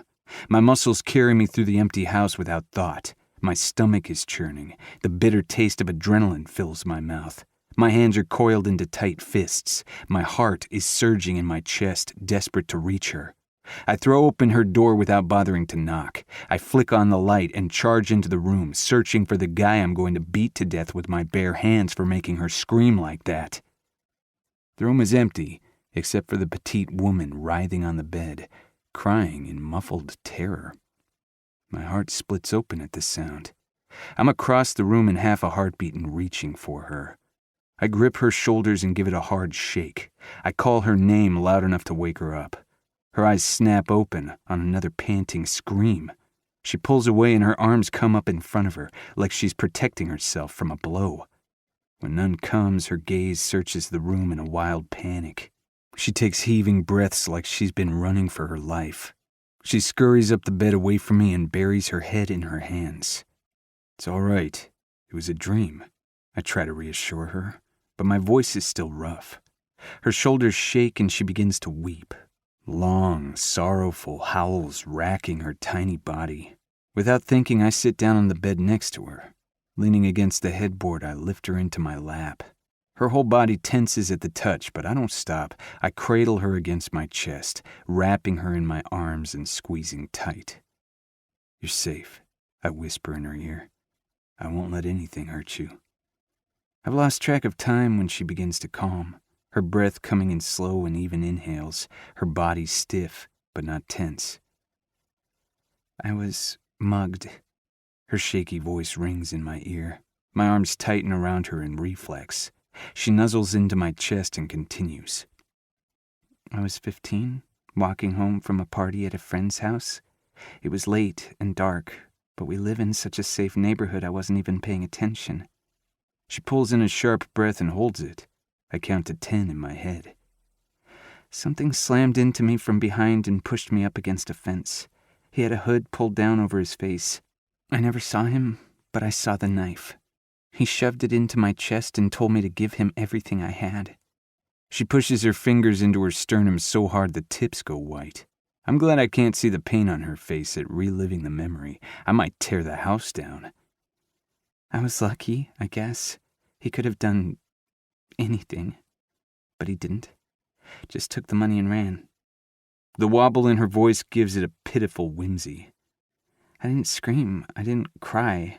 I didn't make a peep. I just stared at the point of the knife cutting into my Calvin Klein top. She goes quiet again. I brush her dark hair back off her shoulder and run my hand down the goosebumps on her arms. When I fail to smooth them away with my warm palm, I shuffle us around to slide under the covers and flick off the light, never loosening my hold on her. Her sharp words cut through the darkness. I don't dream about him. I dream about the knife. It slices into me again and again, but I can't scream. When I try, nothing comes out. She breaks down again, her body feeling so small, curled in against me and shaking with her hefty tears. I hold her for the rest of the night, cradled snug in my arms, whispering reassuring words to her and making promises I can't keep. Michelle finally falls asleep as the sun begins to warm the room with dawn light. I hold her to me, wanting to make sure she knows she's safe until exhaustion pulls me under. When I wake up, the bed is cold, the room is bright, and Michelle is gone. Chapter 13. Michelle, it's been years since I've had a night terror that bad, where the fear is crippling and the panic is suffocating. It took me right back to that night, to feeling helpless, weak, insignificant. I clung to Drew like he was my lifeline. I've never been so grateful for another human being. His deep voice promising he'd keep me safe meant the world.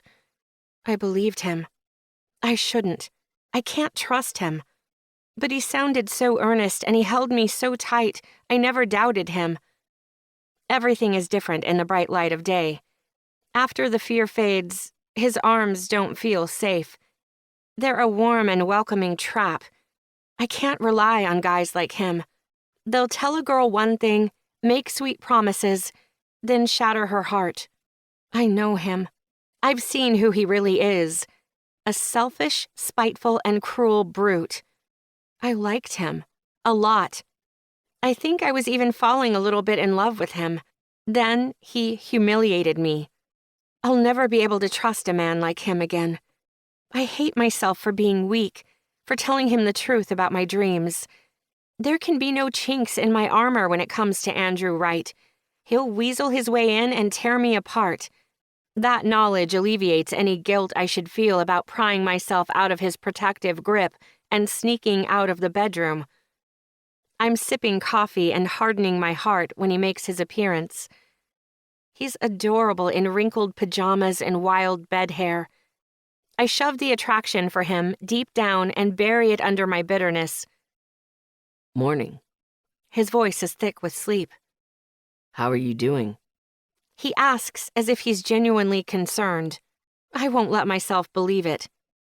I'm fine. I keep my voice even and detached. Thank you for your abnormal kindness last night. I'm sure it must have left a bad taste in your mouth. The coffee mug that had almost made its way to his full lips slams down on the kitchen counter, splashing the hot black liquid across his fingers. He swears under his breath and shakes off the pain. Excuse me? His voice is cold and hard as a steel blade. I clear my throat. I said, thank you. No, you didn't. You gave me a backhanded compliment like a passive-aggressive brat. His words cut into me, but I refused to flinch at the wound. No, I said thank you. But doing something vaguely human doesn't change who you are, what you did, or the fact that I hate you for it. The words taste like a lie, and my mouth twists at their venom. Fine. Next time, I'll let you scream into the darkness and I'll sleep like a baby. He takes a sip of his coffee and struts down the hallway toward his room. Over his shoulder, he adds, And for the record, I still fucking hate you, too. It isn't his words that hurt, but the way he says them. He believes them. He hates me. He used to be someone I cared about, someone I thought I knew. Last night, I caught a glimpse of the guy I hoped he was, the one that I could fall hard for. I shouldn't care, but his words torture me for the rest of the day. He has no right to hate me. Drew ignores me with intense precision. He makes himself lunch without looking at me. He takes a swim in the lake without a word. He sits on the couch playing a loud, constantly chiming game on his phone that is driving me insane without looking at me. Every hour that ticks by makes my eye twitch and skin prickle. The tension has me coiled like a spring. He's as fresh as a spring breeze. I can't take it anymore. After dinner, I storm off to my room and slam the door shut. Throwing myself onto the bed, I let out a frustrated breath. I grab my noise-canceling headphones and shuffle my good mood playlist, trying to distract myself. I've never met someone so infuriating. How can he drive me crazy by ignoring me? I should be ecstatic, but instead I'm a twisted mess of mixed emotions. I want to smash a lamp over his thick skull. I want to tackle him to the ground, straddle him, and wrap my hands around his neck until he begs me for mercy. I want him under me, helpless and pleading. I want him to know I'm small but not weak. I can make him beg. I close my eyes and picture my hands pressing his broad shoulders into the ground, the tortured look on his face when I swirl my hips over his hardening length. I hate myself for wanting him, but I can't control it. My head and my body are not on the same page. I don't think they're even reading the same book. My nipples begin to bud against my bra, so I unhook it and tug it off with my shirt in one motion. Lying back on my bed, I squeeze my thighs together and twist my nipples, imagining Drew's calloused fingers dragging over them. I hum to myself and let one hand slide down my stomach to the button of my shorts. I flick it open. Drew's deep voice pleading for more in my head. I tell him to beg. I imagine finally having his rapt attention, and it's intoxicating. I kick my shorts aside and rub myself, imagining the friction of grinding down onto Drew with teasing strokes. My mouth falls open and my breath comes in long pants. I want him between my thighs. I whisper his name in a stern command, telling him to touch me. I'm so lost in my desire, I could swear I feel the ghosting tease of his fingertips on the inside of my thigh. I bite my lip and moan at the sensation, my hips lifting off the bed and into the touch. The caress turns into a firm grip, and a deep moan breaks through the music in my headphones. I rip them off my ears, snap my eyes open, and gasp at the sight of Drew sitting on the edge of the bed, one hand gripping the sensitive skin at the inside of my thigh, the other rubbing his hard dick through his pants. The hunger in his eyes is more aggressive and wanton than even in my daydream. I shoot up and pull away from him. My face burns with embarrassment. My heart is stampeding and I'm gasping. I cling to the fury I should feel at him sneaking into my room and watching me in such an intimate moment. But all I see is the bulge he's stroking, in a long, slow, punishing motion. I lick my lips and swallow. When the desire to taste him hits me, I shake my head violently and force myself back into reality. I cover my bare breast with one arm and shove him away with the other. "What the hell do you think you're doing?" I screech, indignant. "This is my room. You have no right." You called my name. He blurts out with controlled rage. Or is it lust? What? I don't believe him. I didn't call his name. Not out loud. I couldn't have. You called my name. Moaned it. I thought you were having another bad dream. His eyes lap up every inch of my naked skin. I refuse to cower. I'm nearly naked, but I will not let him see my insecurity or shame at being found touching myself to the thought of him. If I called his name, there's no point in denying it now. Ever heard of knocking? I did. You didn't answer. So I came in and saw you. He has the decency not to finish that sentence. And you thought you might as well cop a feel? I stare at him, refusing to back down. He meets my challenge. The tension that's surrounded us for the last few days simmers between loathing and desire. You told me to touch you. He answers. I bite my lip, turned on by the idea of this beast of a man bowing to my commands. Since when do you do what I say? I jut my chin out, challenging him. Since I wanted it too. He confesses, his jaw tight and his teeth grinding. He hates himself for admitting it, but we both know it's the only way forward now. We can't spend the next week ignoring each other without this painful and undeniable appetite boiling over. I drop my arm and Drew's gaze falls to my bare chest with a low moan. Take your clothes off, I tell him, thankful I keep my voice detached. He pulls his eyes back up to mine and we stare into each other. A silent stalemate is formed in those few seconds. The admission that neither of us can walk away. Neither of us wants to. He rises, his tall and hard body towering over me. I watch as he slowly strips, peeling each article of clothing off just like I instructed.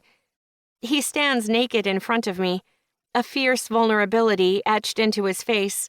He nods to me, asking for his next task. Lie down on your back. My voice shakes, hunger making it unsteady. Drew circles the bed and lies down next to me. His hard length surges up to his stomach. I lean over him, raking my nails up the inside of his thigh, hard enough to leave red scratches in their wake. He groans. I'm not gentle, but we both know this is how it has to be, how we both want it. Do you want me to touch you? I ask. He nods. Tell me. Tell me how much you want me. I trace a finger up the thick vein on the underside of his dick and his eyes slam shut. I want you to wrap those soft lips around my cock and slide them down my shaft until I hit the back of your throat. His voice is a deep, sexy rasp. I lean forward and do just what he asks, taking him in my mouth and enjoying the taste of his pre-cum on my tongue. A moan slips out of me and Drew jerks his hips up to meet my mouth. Fuck. He grits out. He fists the back of my panties and rips them down as far as they will go, where my knees hit the mattress. He slides 2 fingers along my folds. You're so fucking wet, princess.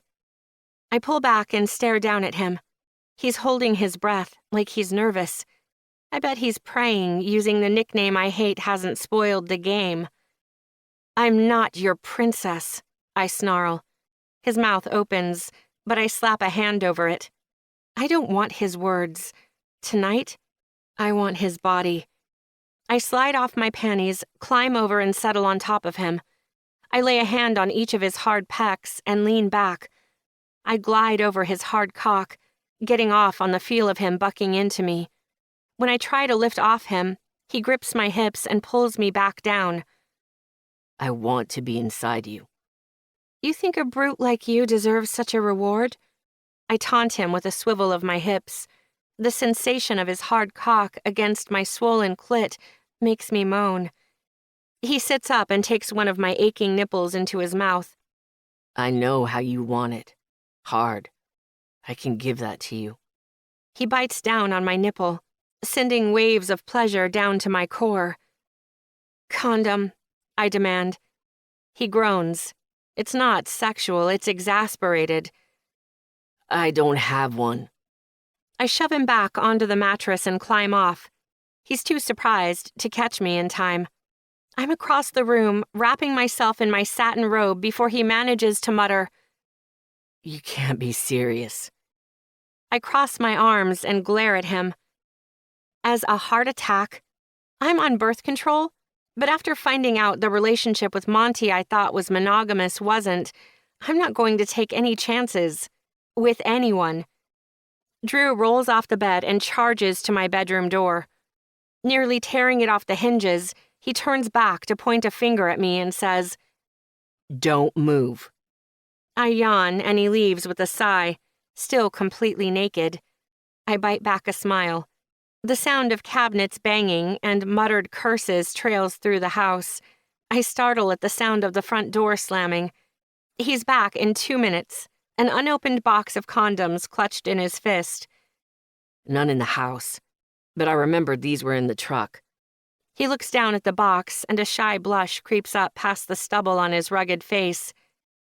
Gift from the guys when I was drafted. He explains.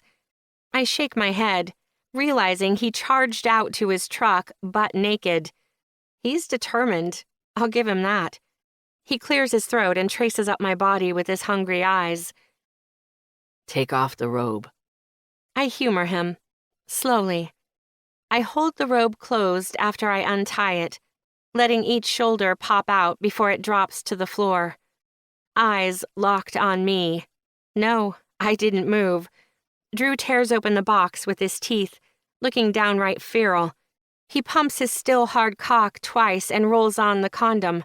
Without a word, he lunges for the bed and lies down. He slips his hands under his head and stares up at the ceiling.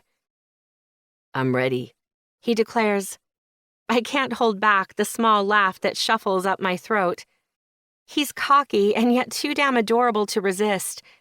The rapid rise and fall of his broad chest and his locked jaw show he's not nearly as casual as he's trying to pretend. Straddling him again, I guide his cock to my opening and slide down onto him. He digs his fingers into my hips and he moans. The pleasure is so intense, it's nearly painful. Chapter 14. Drew. She's right. She's not a princess. She's a warrior, a brutal and unforgiving fighter, and I've never seen anything sexier. I dig my fingers into her thighs like a drowning man reaching for the shore. I'm not controlling anything, but I'm desperate to hold on to her. She's riding me, using my cock to get herself off.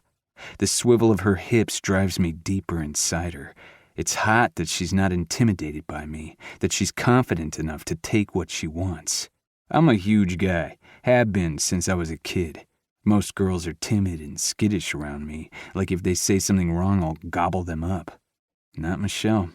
She's challenged me from the first moment, trying to tell me Wonder Woman could take Captain Marvel in a fight. A sexy, smart chick who reads comic books. I thought I'd won the fucking relationship lottery. Turns out if something is too good to be true, it usually is. The reminder of who she is has that familiar anger flooding my veins.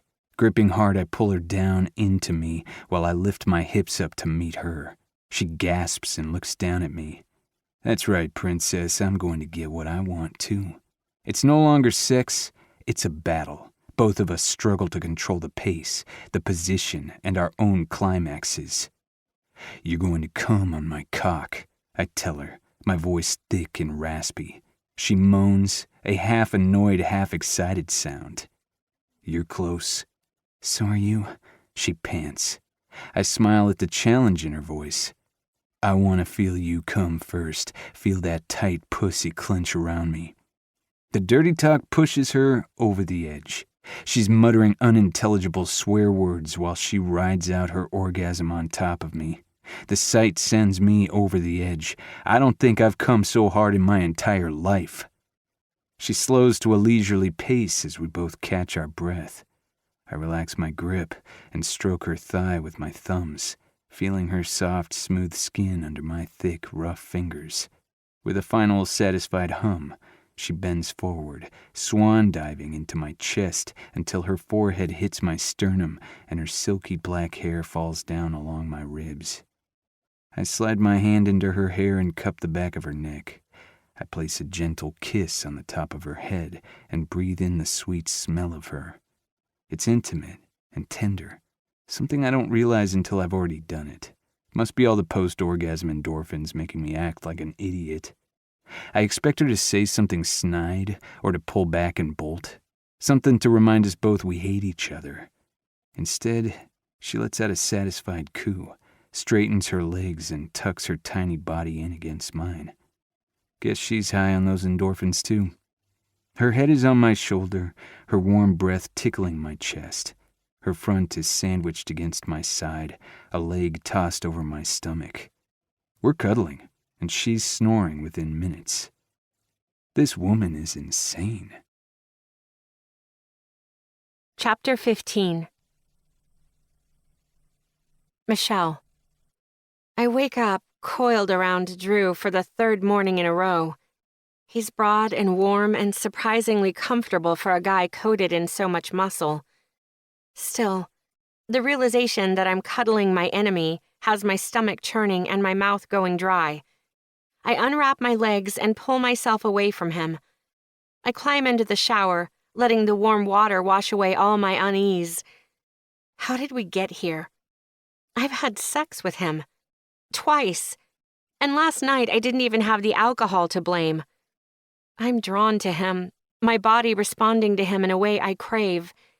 My mind is swirling like the water circling the drain when I hear the click of the bathroom door. I don't move or even look up when Drew climbs into the massive rain shower. I stifle the moan when he presses his hard chest into my back and wraps his strong arms around my waist. He nips at my shoulder. Not hard enough to hurt, but firm enough to know it's a reprimand. I'm getting sick of waking up alone when that's not how I fell asleep. He grazes my earlobe with his tongue, sending tingles down my spine. I lean back into him, dropping my head against his shoulder. Letting go of our past and avoiding the question of our future, I focus on the feel of him behind me now. How large he is, how he engulfs me, how good it feels to be wrapped up in him. You're so big, I hear myself mumble. Drew grinds into me, his hard length sliding against my ass, slick from the water running between our bodies. He hums in approval and I shake my head. I didn't mean that, I tell him with a chuckle. You're big everywhere.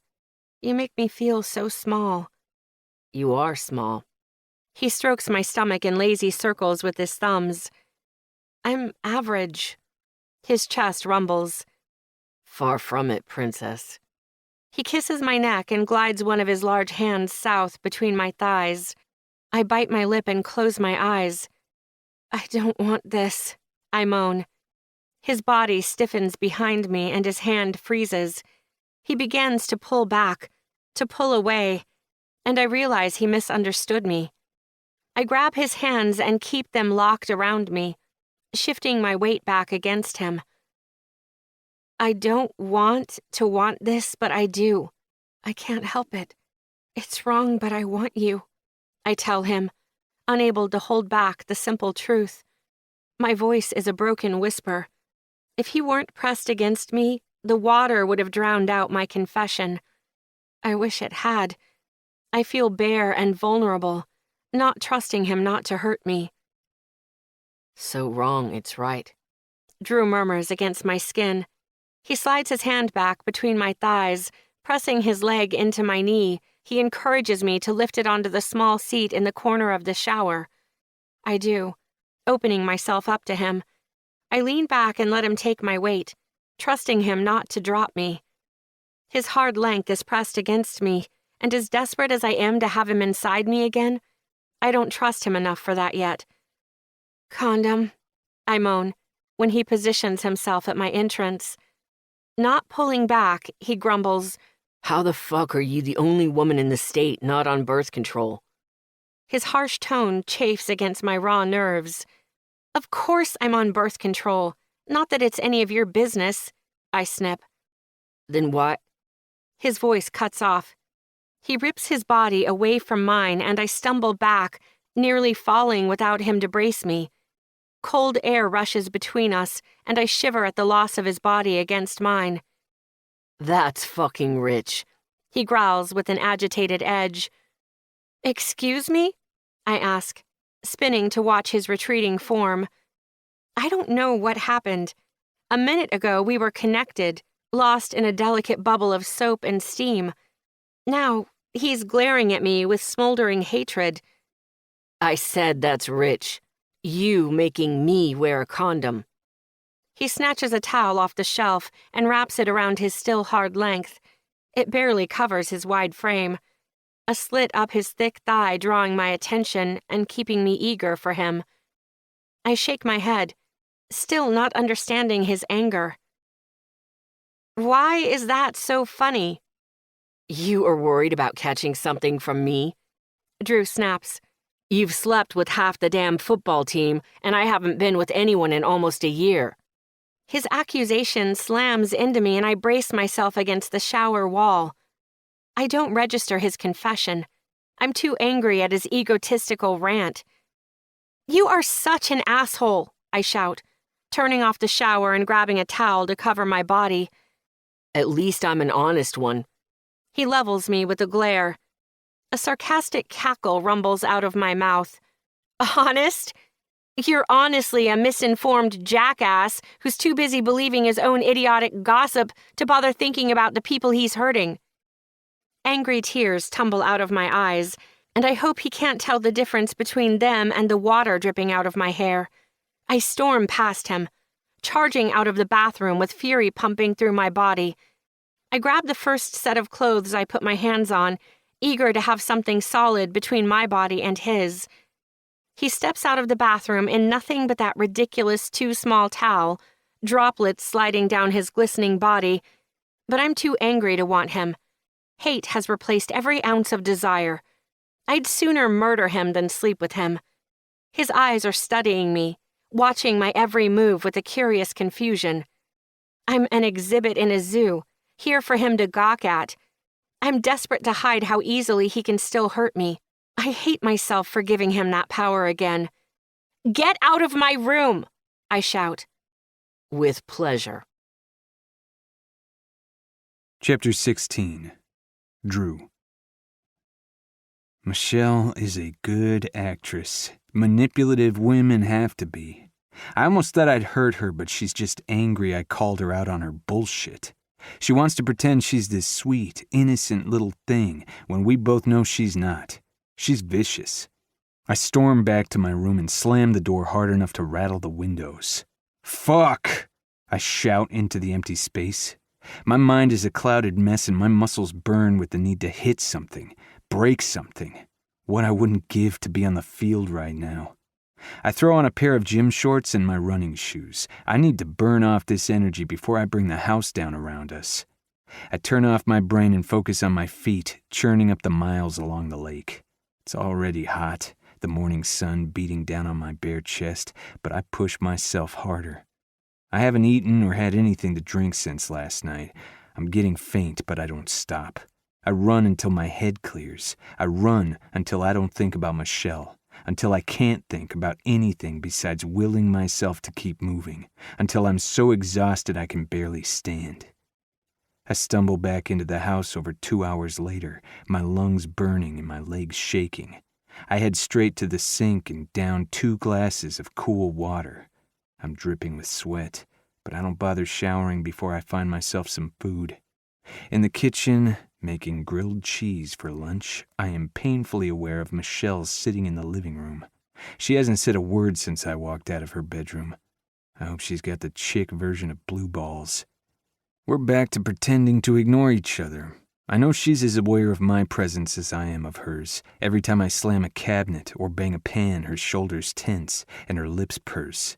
It's a sick fucking game, a passive-aggressive challenge. I'm staring down at the melting cheese in my pan, focusing all my energy on not thinking about Michelle, when I hear her phone ring and ping and vibrate for 5 solid minutes. Each time she ignores it, she gets more agitated. I'm not stupid enough to ask her who it is. Besides, it's not like I even care. Fuck off! she huffs, slamming the phone down on the coffee table. Now I'm interested. After another 5 minutes and half a dozen more pings, she finally answers it. "What the hell do you want, dickhead?" My spatula freezes at the harshness in her voice. She hates me, and I've been on the receiving end of some of her sharpest jabs, but the sheer disgust dripping off her words now is a whole new experience. She sounds like she'd happily tear the person on the other end limb from limb. I'm both turned on and terrified. I'm also curious as fuck to know who is on the other end of that line. "Ha!" she barks out a dry chuckle. "And why the hell do I care?" Silence fills the massive house and I hold my breath.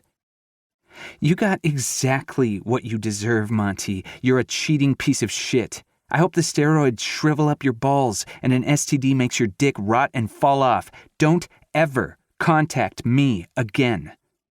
My blood runs cold and I burn the grilled cheese. Monty, as in Zachary Montgomery, my ex-teammate and her boyfriend. Or ex-boyfriend, I guess. He was caught not only doping, but paying a guy at the lab to cover it up. If that weren't enough proof he's an asshole, he also framed Austin just because Austin kicked his ass on the field.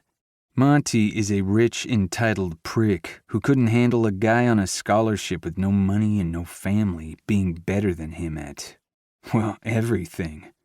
Monty is also the ex-boyfriend she was using me to make jealous, the guy she was toying with me to get back. Probably would have worked too if Monty gave a shit about anyone other than himself. But instead of getting jealous and taking her back, he laughed and told me and all the other guys on the team she was sleeping with to be careful. She'd fuck anything in a jersey. I didn't respond well to finding out the girl I'd been flirting with for weeks, that I was dating, that I was starting to fucking fall for, was a manipulative whore sleeping her way through my teammates in some sick attempt to up her social status. A fact I loudly and drunkenly expressed in front of her and about half the campus at the end of season party. I'll admit, slut-shaming her wasn't my finest hour. Okay, it might have been the shittiest thing I've ever done. She has a valid reason to hate me, like I have one to hate her. Looks like the tables have turned with Monty begging for a second chance. Now that he's an expelled pariah, she wants nothing to do with him. That just proves I was right about her. All Michelle Anders cares about is status and finding herself a meal ticket.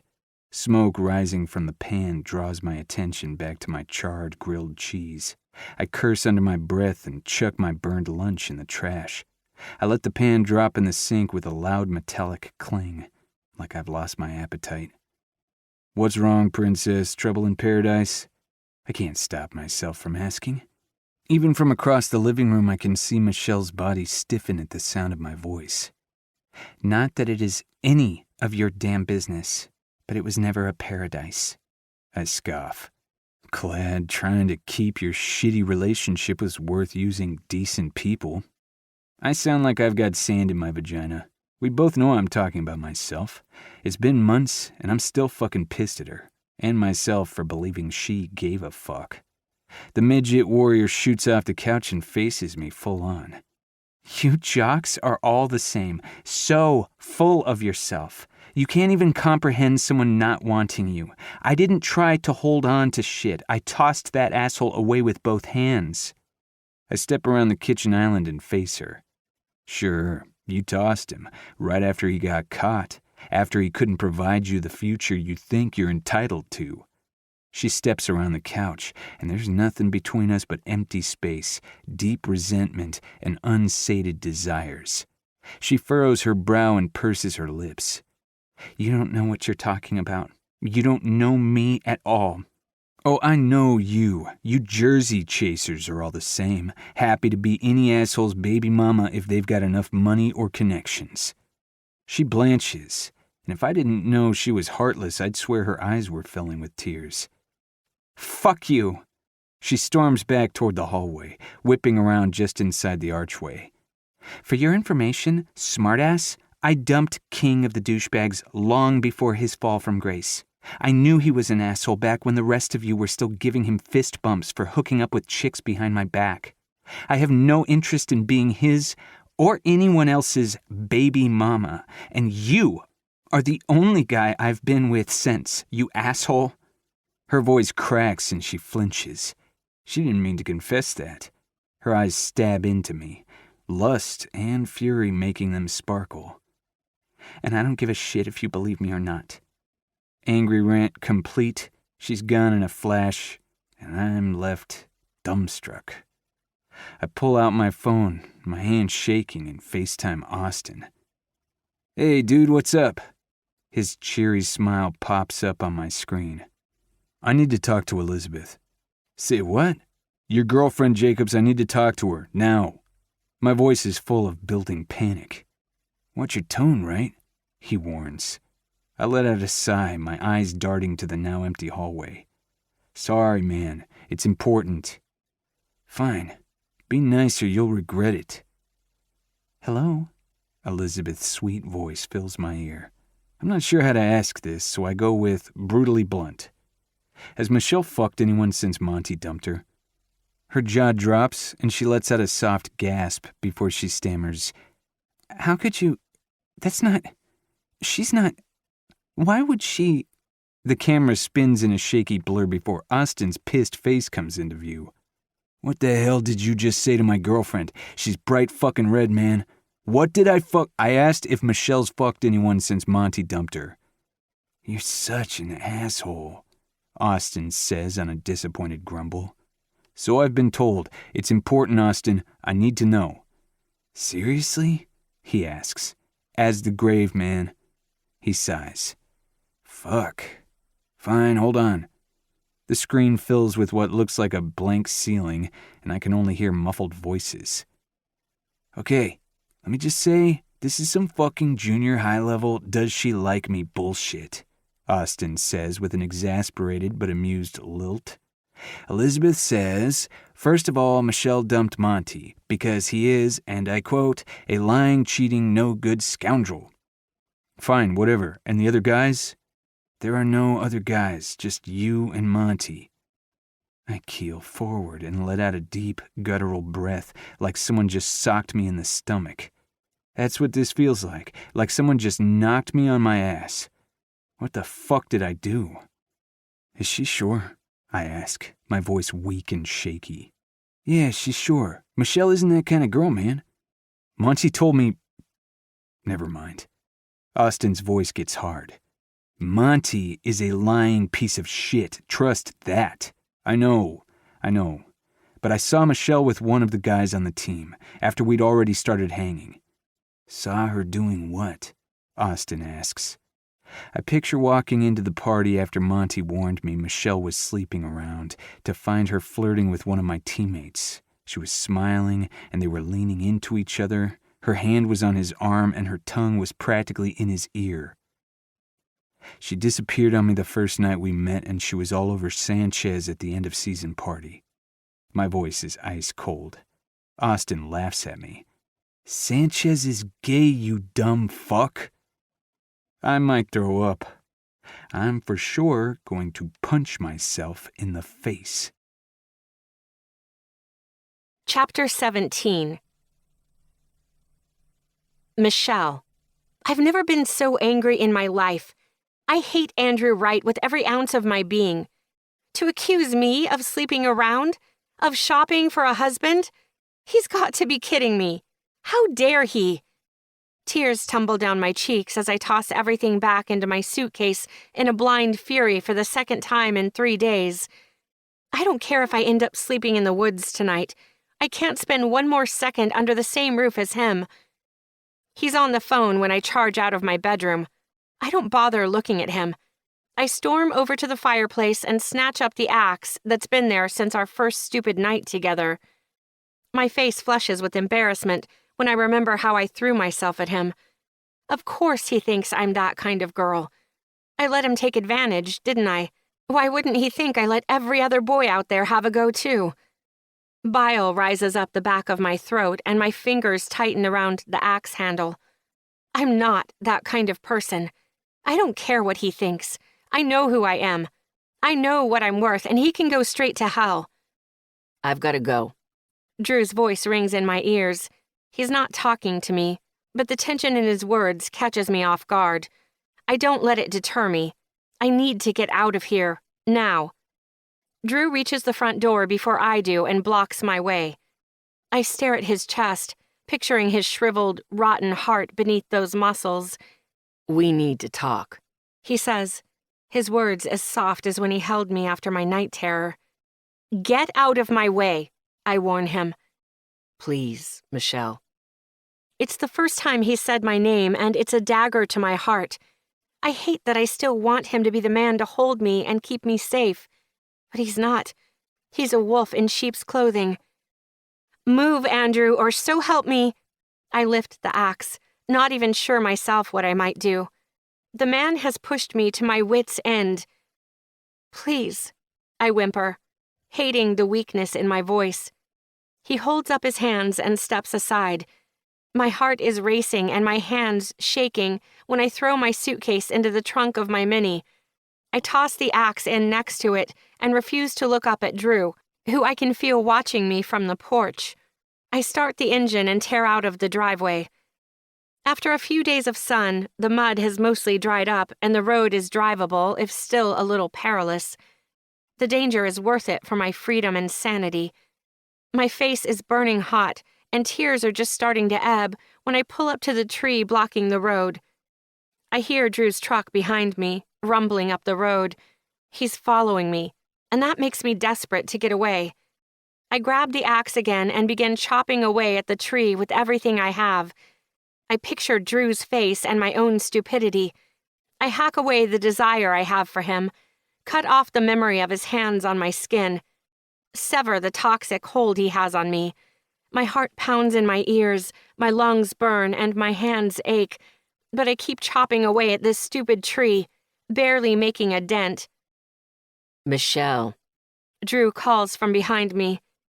I don't remember hearing his truck stop or him walk up behind me. I've been lost in a trance. Leave me alone, I shout mid-swing, not slowing my frantic pace. Michelle, this is a waste of time. You'll need a chainsaw to get through that thing, and you're going to hurt yourself. I know he's right, but I don't care. This is all I have, all I can do to get away. He takes a step forward, and I nearly clip him with the axe. I'm not aiming for him, but I wouldn't care if I cut into him either. What do you care? I ask, not bothering to look at him. Just leave me the hell alone. Fine, he says, defeated. He steps away, but I don't hear the truck drive off.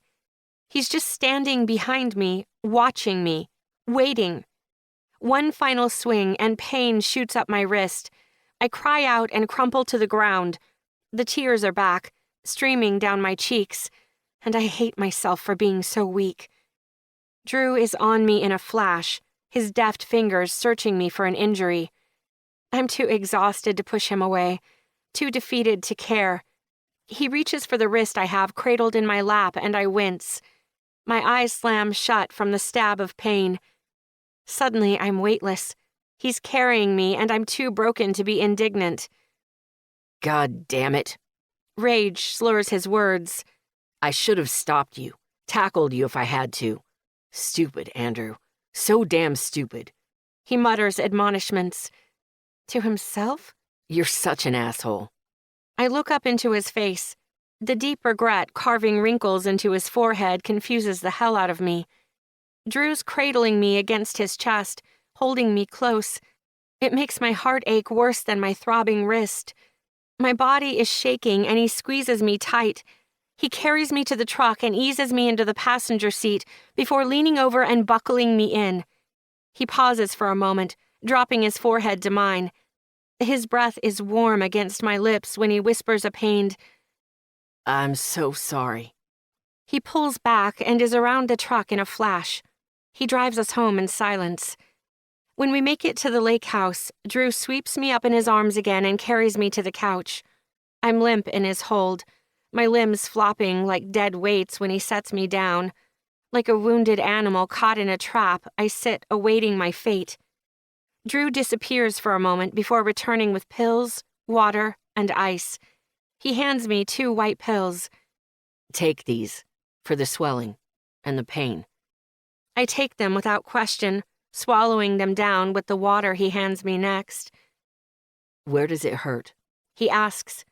I don't answer. He gently probes my wrist, watching my face for signs he's hurting me. When I don't show any, he says, I don't think it's broken, but you probably sprained it pretty bad. This should help.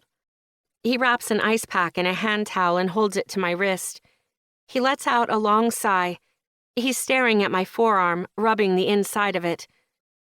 I'm so sorry. He whispers again. I don't answer, but I watch him with a blank expression. He didn't cause me to hurt my wrist. If anything, he tried to stop me. But I have a feeling he's apologizing for something more. I've been such an idiot and an asshole. He leans forward and places a soft kiss to the palm of my hand before standing up. He paces in front of me, dragging his hands through his hair. I watch the tortured expression on his face, refusing to let hope bubble up inside me. You must hate me. He lets out a dry chuckle, a sad and broken sound. Of course you hate me. I hate me. The things I've said about you, to you. His fists ball up at his sides, and his face scrunches up like he's in physical pain. Fuck, he bellows. The violence and regret in the sound make me gasp. He takes a deep breath and turns to face me. His eyes lock on mine, and they're brimming with remorse. He crosses the room and sits down in front of me on the coffee table. He leans forward, his elbows on his knees, pressing into my personal space. I'm going to tell you something. I just need you to let me get it off my chest. Then I promise I'll never talk to you again if that's what you want. He waits, watching me like he's waiting for permission. My eyebrows pinch together in confusion, but I nod so he'll continue. The first night we met, the party at the football house, you remember? He pauses again, and I nod, refusing to speak to him. I thought you were amazing.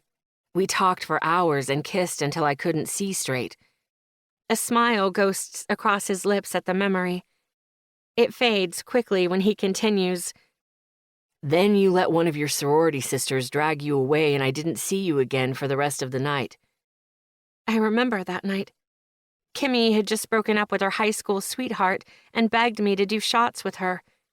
The next thing I remember was waking up in my bed with the worst hangover of my life. Jessie, our other sorority sister, said she sent us both home early with a designated driver and a bottle of water. Drew must have thought I ditched him to hook up with someone else instead. I scowl at him, shaking my head. Getting ditched isn't an excuse for being an asshole.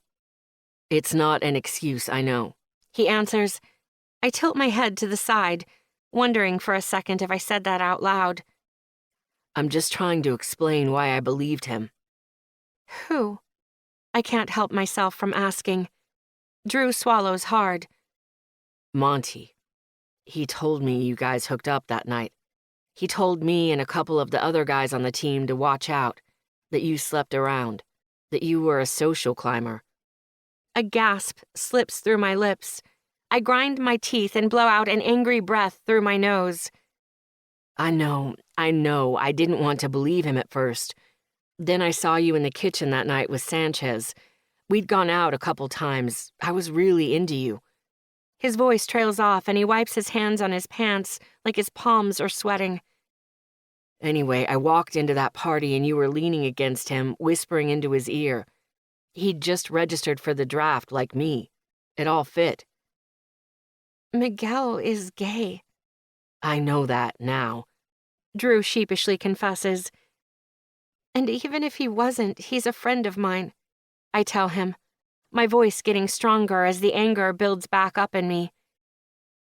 You think just because I touch a guy that I'm laughing with him, that I must be sleeping with him? No, but I saw how you were with him and it...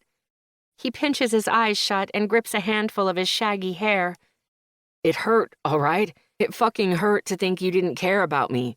I thought we were... something. Together. I thought if we were, you wouldn't... I don't know. He lets out a defeated sigh. At the time, everything just seemed to make sense. Make sense? That I was a slut? I shoot off the couch and tower over him. He leans back and holds up his arms in surrender. No, that you were only interested in guys who could take care of you. So, instead of talking to me, the girl you were really into, the one you thought you were something to, you were, by the way. I was falling in love with you, asshole. He sucks in a hard breath at the declaration, but I'm not done. You decided to announce to half the campus that I was... Let me try and remember. What was it? I think back to that night, my heart breaking at the memory, to hearing him shout across the room to Sanchez about me for half the campus to hear. Oh, right. Wrap it up. That one's a nasty Jersey chaser. Wouldn't want to catch anything. Drew winces. Good. I hope the memory of how horrible he was to me tortures him. I hope it turns his stomach and keeps him up at night. You humiliated me. He shakes his head, his eyes watery. I'm so fucking sorry. I was so damn stupid. You can shove your apology up your ass, Wright? He looks smaller somehow, weaker as I stare down at him. Sorry doesn't change everyone I know thinking I sleep around. Doesn't change that I was too embarrassed to walk around campus those last few months. Doesn't change that everyone was whispering about me, making up stories about how nasty I am. I know.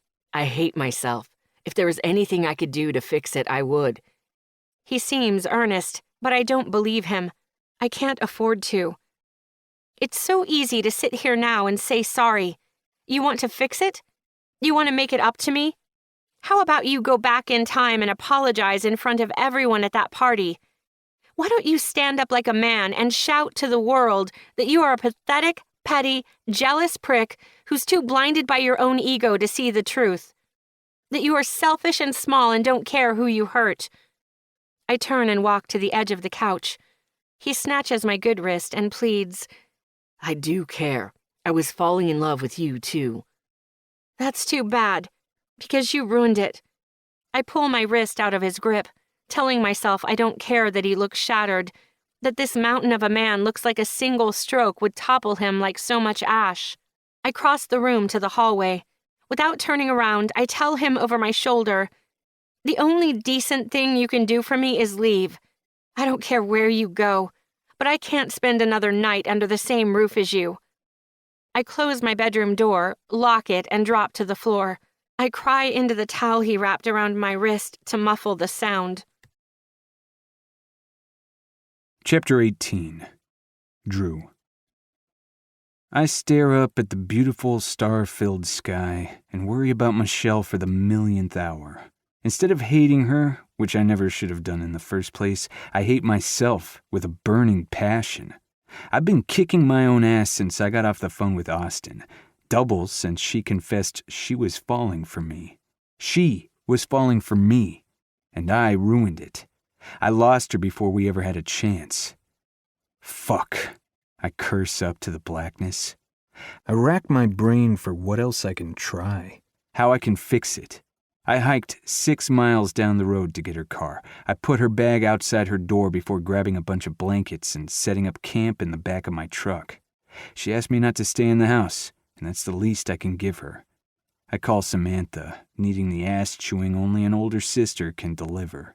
It's late, but she answers anyway with a knowing, "What's wrong, baby brother?" I let out a deep sigh. I fucked up. I hurt someone I really care about. I didn't mean to. Or at least, shit. I didn't realize how bad it was until it was too late. Sammy muses. Is this someone a woman? Yes. Is this the same woman you've been shacking up with all week? We're not shacking up, I correct her. Except we kind of are. We had sex. We slept together. My arm reaches out to the side, grasping for the sexy woman who's out of reach. Probably forever. We're sort of trapped together. She hates me, for good reason. Did you apologize? Sammy asks, like I bumped into someone instead of breaking her heart. Yeah, too little too late. I banged my head against the bed of my truck, a metallic thud ringing in my ears. Do you care about her? I close my eyes and picture Michelle. She's beautiful. There is something about her that I can't seem to shake. Yes. Then fix it. Sammy has always been a pragmatist. I tried. I apologized. Oh, la-ti-da, my oldest sister teases. What did you do to her? I humiliated her, and I broke her trust. Okay, then fix it. I'm starting to get annoyed now. Sammy, I tried. Keep trying, idiot, she snips. You can be such a stubborn ass. Finally put that shit to good use. I could say sorry until I'm blue in the face and it's not going to make a difference. She hates me, I say defeated. Listen, women are genetically programmed to forgive. It's a biological imperative that we love you stupid jackasses even when you don't deserve it. That's the pregnancy hormones talking. You still haven't forgiven me for throwing up on you at the county fair. That was my favorite dress, she sighs wistfully. I was 5. You fed me cotton candy and hot dogs, then sent me on the teacups for an hour. You had it coming, and you just proved my point. I forgave you when you bought me that purple dress for Christmas. I groan. That was like 8 years later. Yeah, like I said, it might take a while. You said you humiliated her? Then humiliate yourself. Show her you'll humble yourself for her. You said you broke her trust? Rebuild it. Find a way to show her you really mean it when you say you're sorry, that they're not empty words. Keep at it, and she'll come around eventually. Probably. I nod at Sammy's simple wisdom, even though she can't see it. And if none of that works, I risk asking, I don't know, baby brother. Maybe buy her a purple dress? We share a small laugh. I love you, Sammy. Love you too.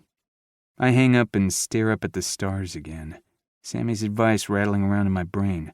Humble yourself. Show her you mean it. There's one thing I could try. It's going to be humiliating as fuck and probably won't make a difference. But it's a start at least. Chapter 19. Michelle, I don't remember crawling into bed last night, but I must have at some point because that's where I am when the obnoxious sound of my phone chiming wakes me up. I don't remember setting an alarm, but that constant pinging disagrees. I mash a bunch of buttons with my eyes still closed, and am almost back asleep when the damn thing goes off again. I snatch it up and stare down at it. I've got thousands of missed notifications. My jaw drops and I rub my eyes. I must still be asleep. What the hell is going on? My phone lights up with an incoming FaceTime. You're on SportsCenter, Jessie shouts in my ear. I pull the phone away with an annoyed, sleep-deprived groan. What? I ask. My bubbly blonde friend is giddy when she repeats, You're on SportsCenter! Right now, they're talking about you! I'm too tired for this ridiculousness. Are you drunk? Jessie sighs. No, I swear. Turn on Channel 52. They're talking about you and Andrew Wright. What did you do to that boy? My throat seizes up and my heart drops to my feet. Nothing, I screech. I didn't murder him in some crazy fever dream, did I? There's a bunch of articles about it, too. You're internet famous, babe. My phone pings and I open the link to the article Jessie sent me. The title reads, Jackass Rookie Makes Rookie Mistake. Sure enough, there's my name along with my Instagram handle. I'm so shocked I drop my phone. I've got to let you go, I mumble to Jessie, not wanting for a response before I hang up. I read and reread the article half a dozen times before I can make any sense out of it. The whole time my phone pings with more and more notifications. Sometime last night, Drew posted something online, some sort of apology that's got everyone on the internet buzzing about the two of us. I open my Instagram account and the image of Drew fills my screen. It's dark, but I can make out the stone columns of the lake house in the background. He's flooded with a harsh light, like he's part of some criminal lineup that makes him look guilty as hell. I'm guessing it's the headlights of his truck, since it was definitely taken outside after dark. Like the article claimed, the word jackass is scribbled across Drew's forehead in big black letters. I can't help but laugh at the sight. Then I look down at Drew's face, and my smile fades. His eyebrows are furrowed. His soft lips are turned down into a pitiful pout. His warm brown eyes are overflowing with regret. It's the image of a penitent man. I stare at him, my heart aching. Then I read his caption. Attention, world. Time to set the record straight. Michelle Anders is an amazing, fierce, smart, sweet, loyal, and honest woman. And I'm a complete jackass, a pathetic, petty, jealous prick who's been too blinded by my own ego to see the truth. I'm in love with a girl that's too good for me. Rumors are chicken shit, and so am I for spreading them. No woman should ever be shamed for what she does or doesn't do with her own body. I know better, and so should all of you. But I'm selfish and small, and I hurt her. And for that, I am truly, truly sorry. I clutch the phone to my chest and laugh until tears roll down my cheeks. The idiot did it. He actually did it. He stood up and shouted to the world, digitally anyway, that he was wrong. I scroll through the thousands of comments. There are plenty giving Drew shit for being pussy whipped, and a bunch that detail how much ass he's going to get in the NFL. The idea makes me gag. Many are urging for me to forgive him after he pays in diamonds. The thought makes me cringe. I'm surprised how many comments are praising me for putting the jerk in his place. Hashtag jackass apology and hashtag set the record straight are trending with thousands of people sharing their stories. The women describing being insulted and degraded, disrespected and ditched, break my heart. Men and women pouring their hearts out in apology starts to rebuild my faith in humanity. Drew did this. He started a social media movement to end slut-shaming. For me. I'm overcome with the need to see those sad brown puppy dog eyes for myself. I throw open the door to my bedroom and trip over my suitcase. Drew must have brought it in for me last night. I shake my head. He really is a sweet, stupid man. I call his name, but an echo is my only answer. My heart drops when I step into the living room and find it empty. I shoot down the hallway and toss open the door to the bedroom he was using. His things are gone, but he can't be far. That tree is still down across the road. He has to be here somewhere. The thought fills me with a new sliver of hope. Without bothering to shower or change or even brush my hair, I barrel out the front of the house. I stop dead in my tracks at the side of Drew's truck, still parked in the driveway. The fist gripping my chest loosens and I draw a full breath. "Andrew Wright!" I shout at the top of my lungs. Loud enough, if he's within a 2-mile radius, he'll hear me and hopefully come running. Present, he shouts back, sitting up in the bed of his truck. My hands fly up and I yelp at the sight, unprepared for him to be so close. I'm struck dumb, watching his massive frame climb out of that truck and turn to face me. He looks disheveled, scruff covering his rugged face, hair a mess, clothes wrinkled and shoulders hunched forward. When my gaze reaches his face, I giggle before slapping my hand over my mouth to keep the sound in. Jackass is still scribbled across his forehead. He runs his fingers through his hair, shoves his hands into his pockets, and stares down at the ground. He looks like a little kid that got put in timeout. He's too adorable for words. My heart swells, and this time I don't try to stop it. This time, I let myself fall a little bit in love with Andrew Wright. "Did you sleep in your truck?" I ask him. I'm not sure why I bothered. He clearly did. He nods. "Why?" You said you didn't want me under the same roof. I shake my head and laugh. "So you slept in your truck?" Didn't really sleep. He confesses, and my heart pinches. I want to forgive him. I want to trust him. I'm just still not quite sure I can. I promised myself I was done with love, that I was going to be happy. I deserve it. I step off the porch, making my way to him against my better judgment. We were on Sports Center, I tell him. He nods like it's not a big deal. Because of your post.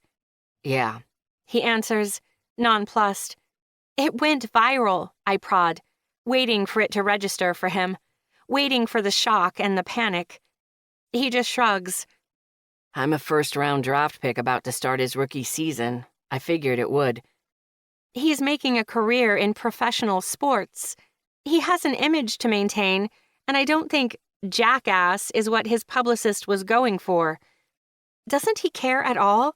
You knew it would get this much attention and you did it anyway? Why? Waiting for his answer, I hold my breath and hate myself a little bit for it. That was kind of the whole point. Shouting it to the world. His voice trails off and he sighs like someone parked a cement truck on his chest. He walks up to the porch and hits me with that same tortured look he had in the photo. It's even more heartbreaking in person. The last of my resistance crumbles away. I'm so fucking sorry. Regret pours out of him. I cross my arms and steel my features. I don't forgive you, I tell him. I swear the big brute's bottom lip actually begins to quiver. Yet. Drew's eyes light up and he smiles wide. He cocks an eyebrow and tentatively asks, Yet? You've got a lot of groveling ahead of you, brute. I let a wicked smile tickle my lips. We're talking months here, maybe even years. Drew charges up the porch stairs and silences my threats with a kiss that takes my breath away.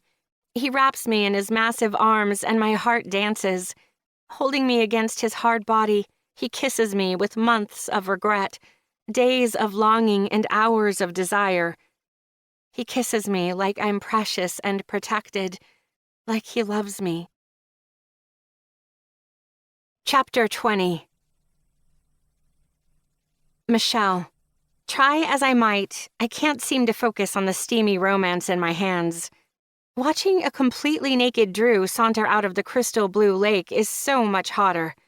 The summer sun is beating down on me, but watching his manhood swing in the breeze is what's really making my skin burn. Shrinkage is not a problem for my brute of a man. Drew runs his hands through his long shaggy hair and down those chiseled abs, water running off his body in glistening rivulets.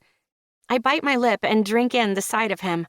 I commit the image to memory, knowing better than to risk taking a picture. No leaked celebrity nudes for this girl. I'm still trying to accept that's what Drew is. A celebrity. In a few months, he'll be playing in a stadium full of fans with millions more watching at home.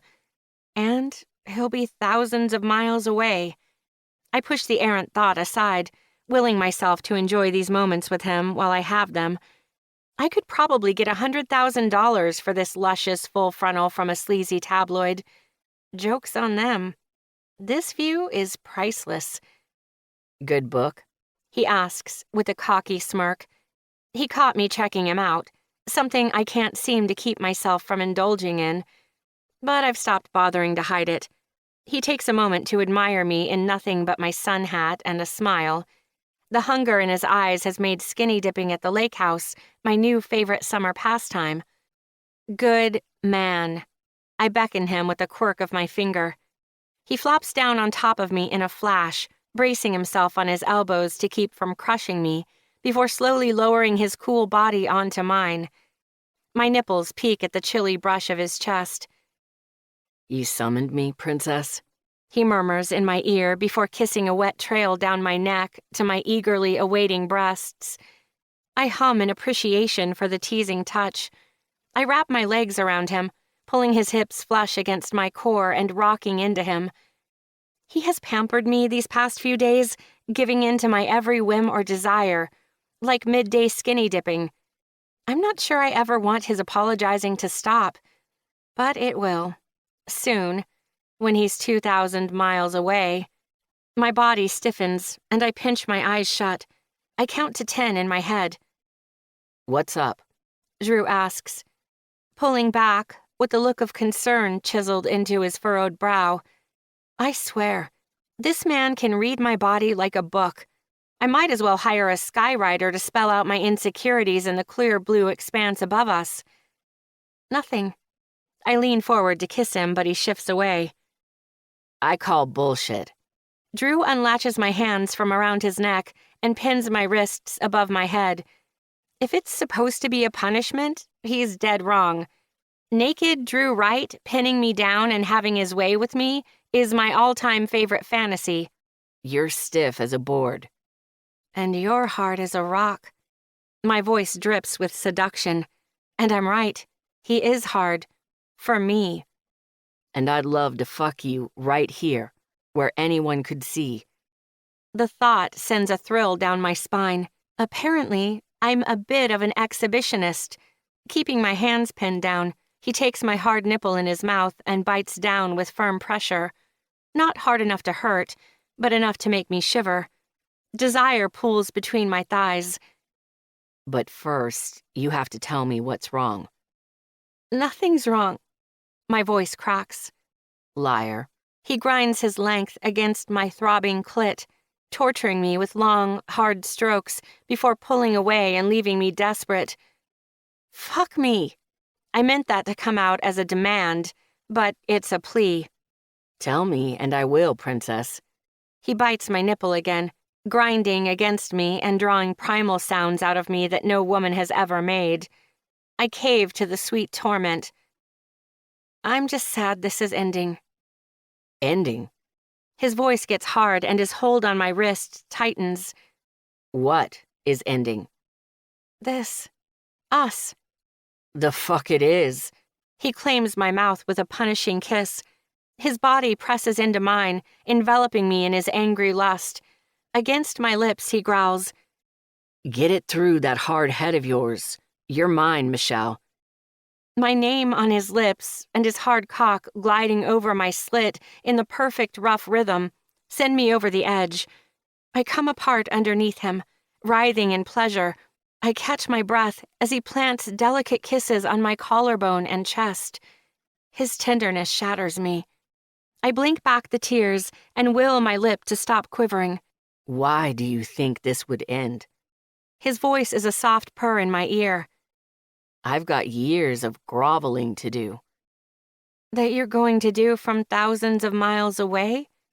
You're heading off to Wisconsin to be some NFL superstar, and I'm moving back in with my parents in California and hunting for any writing job I can get my hands on.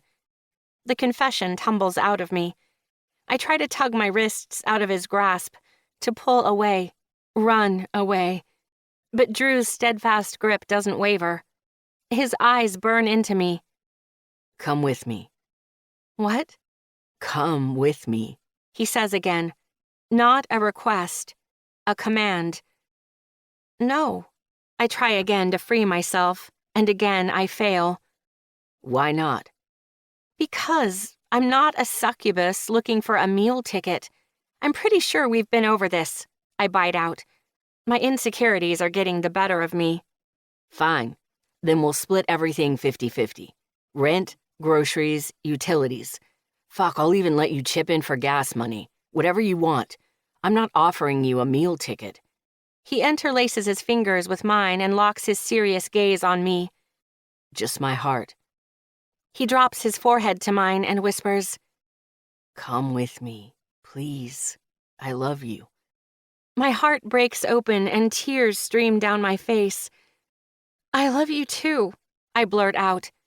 The past few days have been a whirlwind, ups and downs, soaring in the heavens and wallowing in the mud. But this moment, this might be the best moment of my life. Is that a yes? You'll come with me? Drew asks with cautious excitement. Yes. I smile at the joy lighting up his face like one of those stadiums he'll be playing in soon. Drew releases my hands, and I pull him in for a deep and demanding kiss. I slide my hand between us, guiding him to my entrance. Only one thing will make this moment better. Having Drew inside me. Nothing between us. Just him and me, raw and honest. I shift to seat the tip of his cock inside me, and he groans, a low and guttural sound that makes me even wetter. Make love to me, Drew. I swear he gets harder at the sound of his name falling from my lips. Yes, ma'am. He enters me in slow, steady thrusts. The wind whips around us and the sun beats down as Andrew Wright makes sweet love to me. I've never felt anything like the connection we have. We move together, breathe together. Our hearts beat together. I love you, Drew, I tell him again. I love you. He echoes. His pace quickens, and I'm tumbling toward the edge of an abyss. His hard length, stretching me, filling me completely, pushes me to the brink of insanity. I'm crazy for this man. I'm close, I confess, with a panting breath. Come for me, princess. Come for me, Michelle. And I do, hard and long, my toes curling with divine pleasure and every muscle in my body burning with ecstasy. My inner walls tense around him, sending him over the edge of his own climax, a feral roar torn from him. Adrenaline and endorphins flood my body, but it's the feel of Drew's lips on mine when he finds his release that make my heart flutter. His kisses are a gentle promise, a plea to keep his heart safe, because it belongs to me now, and mine belongs to him. I thought I hated Andrew Wright. I thought I was done with love. Turns out I was wrong. This doesn't just feel right. It feels perfect. Epilogue. 3 years later. Drew. Firelight dances across Michelle's delicate face, and my breath catches. She is beautiful, mostly submerged in the giant tub, soap sliding down her collarbone into the hint of her chest under the thick bubbles is enough to have me desperate to be inside her. My girlfriend, my best friend, hopefully, soon, my wife. I take my time, enjoying watching her run those slender fingers down her toned legs. That silky black hair I love to feel gripped in my fist is pinned up, with only a few loose strands clinging to her damp skin. If I weren't already hopelessly in love with this woman, the sight of her naked in that tub would seal the deal. You coming, brute, or just going to ogle me all night? The love of my life taunts. She trails that soft gaze up my body, pausing at my hard cock, while her lips tick up into a smirk. When her eyes find mine, she tilts her chin down and hitches her eyebrow up in an inquisitive challenge. Believe me, princess, coming is definitely on the agenda tonight, for both of us. She crooks a finger and beckons me to her.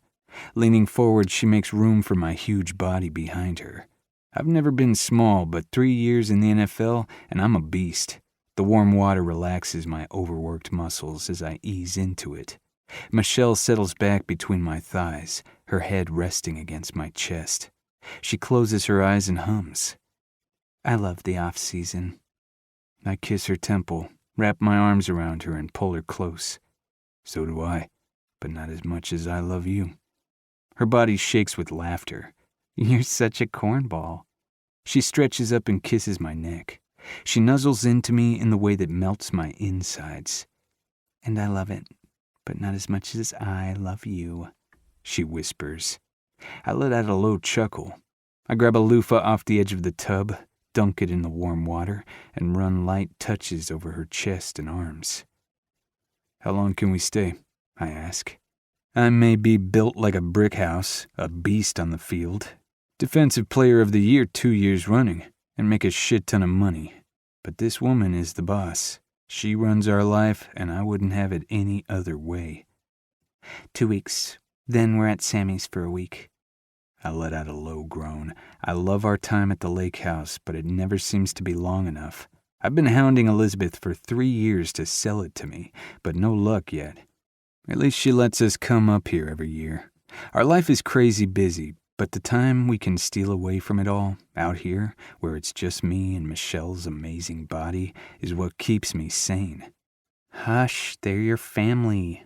And? I mentally debate hiring a guy to come cut a tree down to block the road. She shakes her head against me. And they love you. and we love them, so put on your big boy pants and enjoy it. Easy for you to say. You're not the lone dude surrounded by enough estrogen to fill the Grand Canyon. Michelle's laugh has her ass sliding against my dick, and I moan, even though we're arguing about my family. Sammy's husband will be there. Michelle is determined to keep arguing, despite the fact that her voice is breathy and her hips are circling over mine. I pull her down onto me and nip at her neck. Darren isn't a dude. Sammy has bigger balls than that guy. Desire is building in Michelle. I can feel it in her tensing body. You got a problem with strong women, Brute? A grin twists up my lips. Not at all. I love fucking a strong woman. Michelle shoots up and spins around. You're such an ass, she says on a mock gasp. I reach for her, but she tisks and pulls away. I lean back and enjoy the sight of her reclining against the far end of the tub. She pretends to ignore me, grabbing the loofah and washing her neck and chest in a luscious tease. I grab each of her ankles and spread her legs. Her eyes go wide, and she bites her lip. I trail my hand up her leg, and her breath hitches. When I reach her knee, I hit her ticklish spot, and she jerks up with a gasp. A deep laugh rumbles out of me. Jerk, she play kicks me. I hold my hands up in surrender. She narrows her eyes on me, so I pick up her ankle and commence an apology foot rub. It works, like always. What's after Sammy's? I ask. Then it's my folks. Michelle lets out a frustrated sigh. What's up? I love your folks. Of course you do. You get to hang out with Dad in the den and watch sports. I get to listen to the never-ending guilt trip from my mom about how old she is and how she'll die before she ever gets any grandbabies. Her head hits the back of the tub with a clank. I slide my hands up the outside of her thighs under the water. When I reach her hips, I pull her forward so she's straddling my lap. She sinks down with a soft moan. I grip her neck and pull her lips to meet mine, claiming them in a searing kiss. She melts for me, not noticing my other hand reaching for the secret I have, hidden next to one of the claw feet of the tub. The cool metal beneath my fingertips, I nip Michelle's lip and ask, why don't we give her some then? She pulls back, the familiar confused wrinkles settling in her forehead. Give her what? Grandbabies? I nod, unable to keep the naughty smile off my lips. Think Elizabeth will mind if I knock you up in her family tub? Knock me up? Michelle scoffs. You better marry me first, Brute. I refuse to be some jock's baby mama. She throws her head back and laughs. I swallow the lump in my throat and hold up the engagement ring between us. Well, if you insist. Oh my God! Michelle screeches, her hands slapping over her mouth and her eyes going as wide as silver dollars. She starts to cry and shake her hands like she does when she's trying to dry her nails. Are you serious? As the grave, princess. I wrap an arm around her small waist and pull her flush against me. Michelle Anders, will you make me the luckiest man in the world and marry me? She grabs both sides of my face and slams her lips against mine, kissing me frantically. Is that a yes? I ask through squished cheeks. Michelle throws her arms up in the air, smiles wide and screams, Yes! I grab her hand, ignoring how mine is shaking, and slide the diamond onto her ring finger. I kiss her hand with a smile. I knew it, I declare. Knew what? That you'd be Mrs. Wright. This concludes So Wrong It's Right by Amelia Kingston, narrated by Elizabeth Hart and Teddy Hamilton. Copyright 2020 by Amelia Kingston. This unabridged audiobook is published by arrangement with Totally Entwined Group Limited and was produced in the year 2021 by Tantor Media Incorporated, a division of Recorded Books which holds the copyright thereto. Please visit tantor.com for more information on our growing library of unabridged audiobooks. Audible hopes you have enjoyed this program.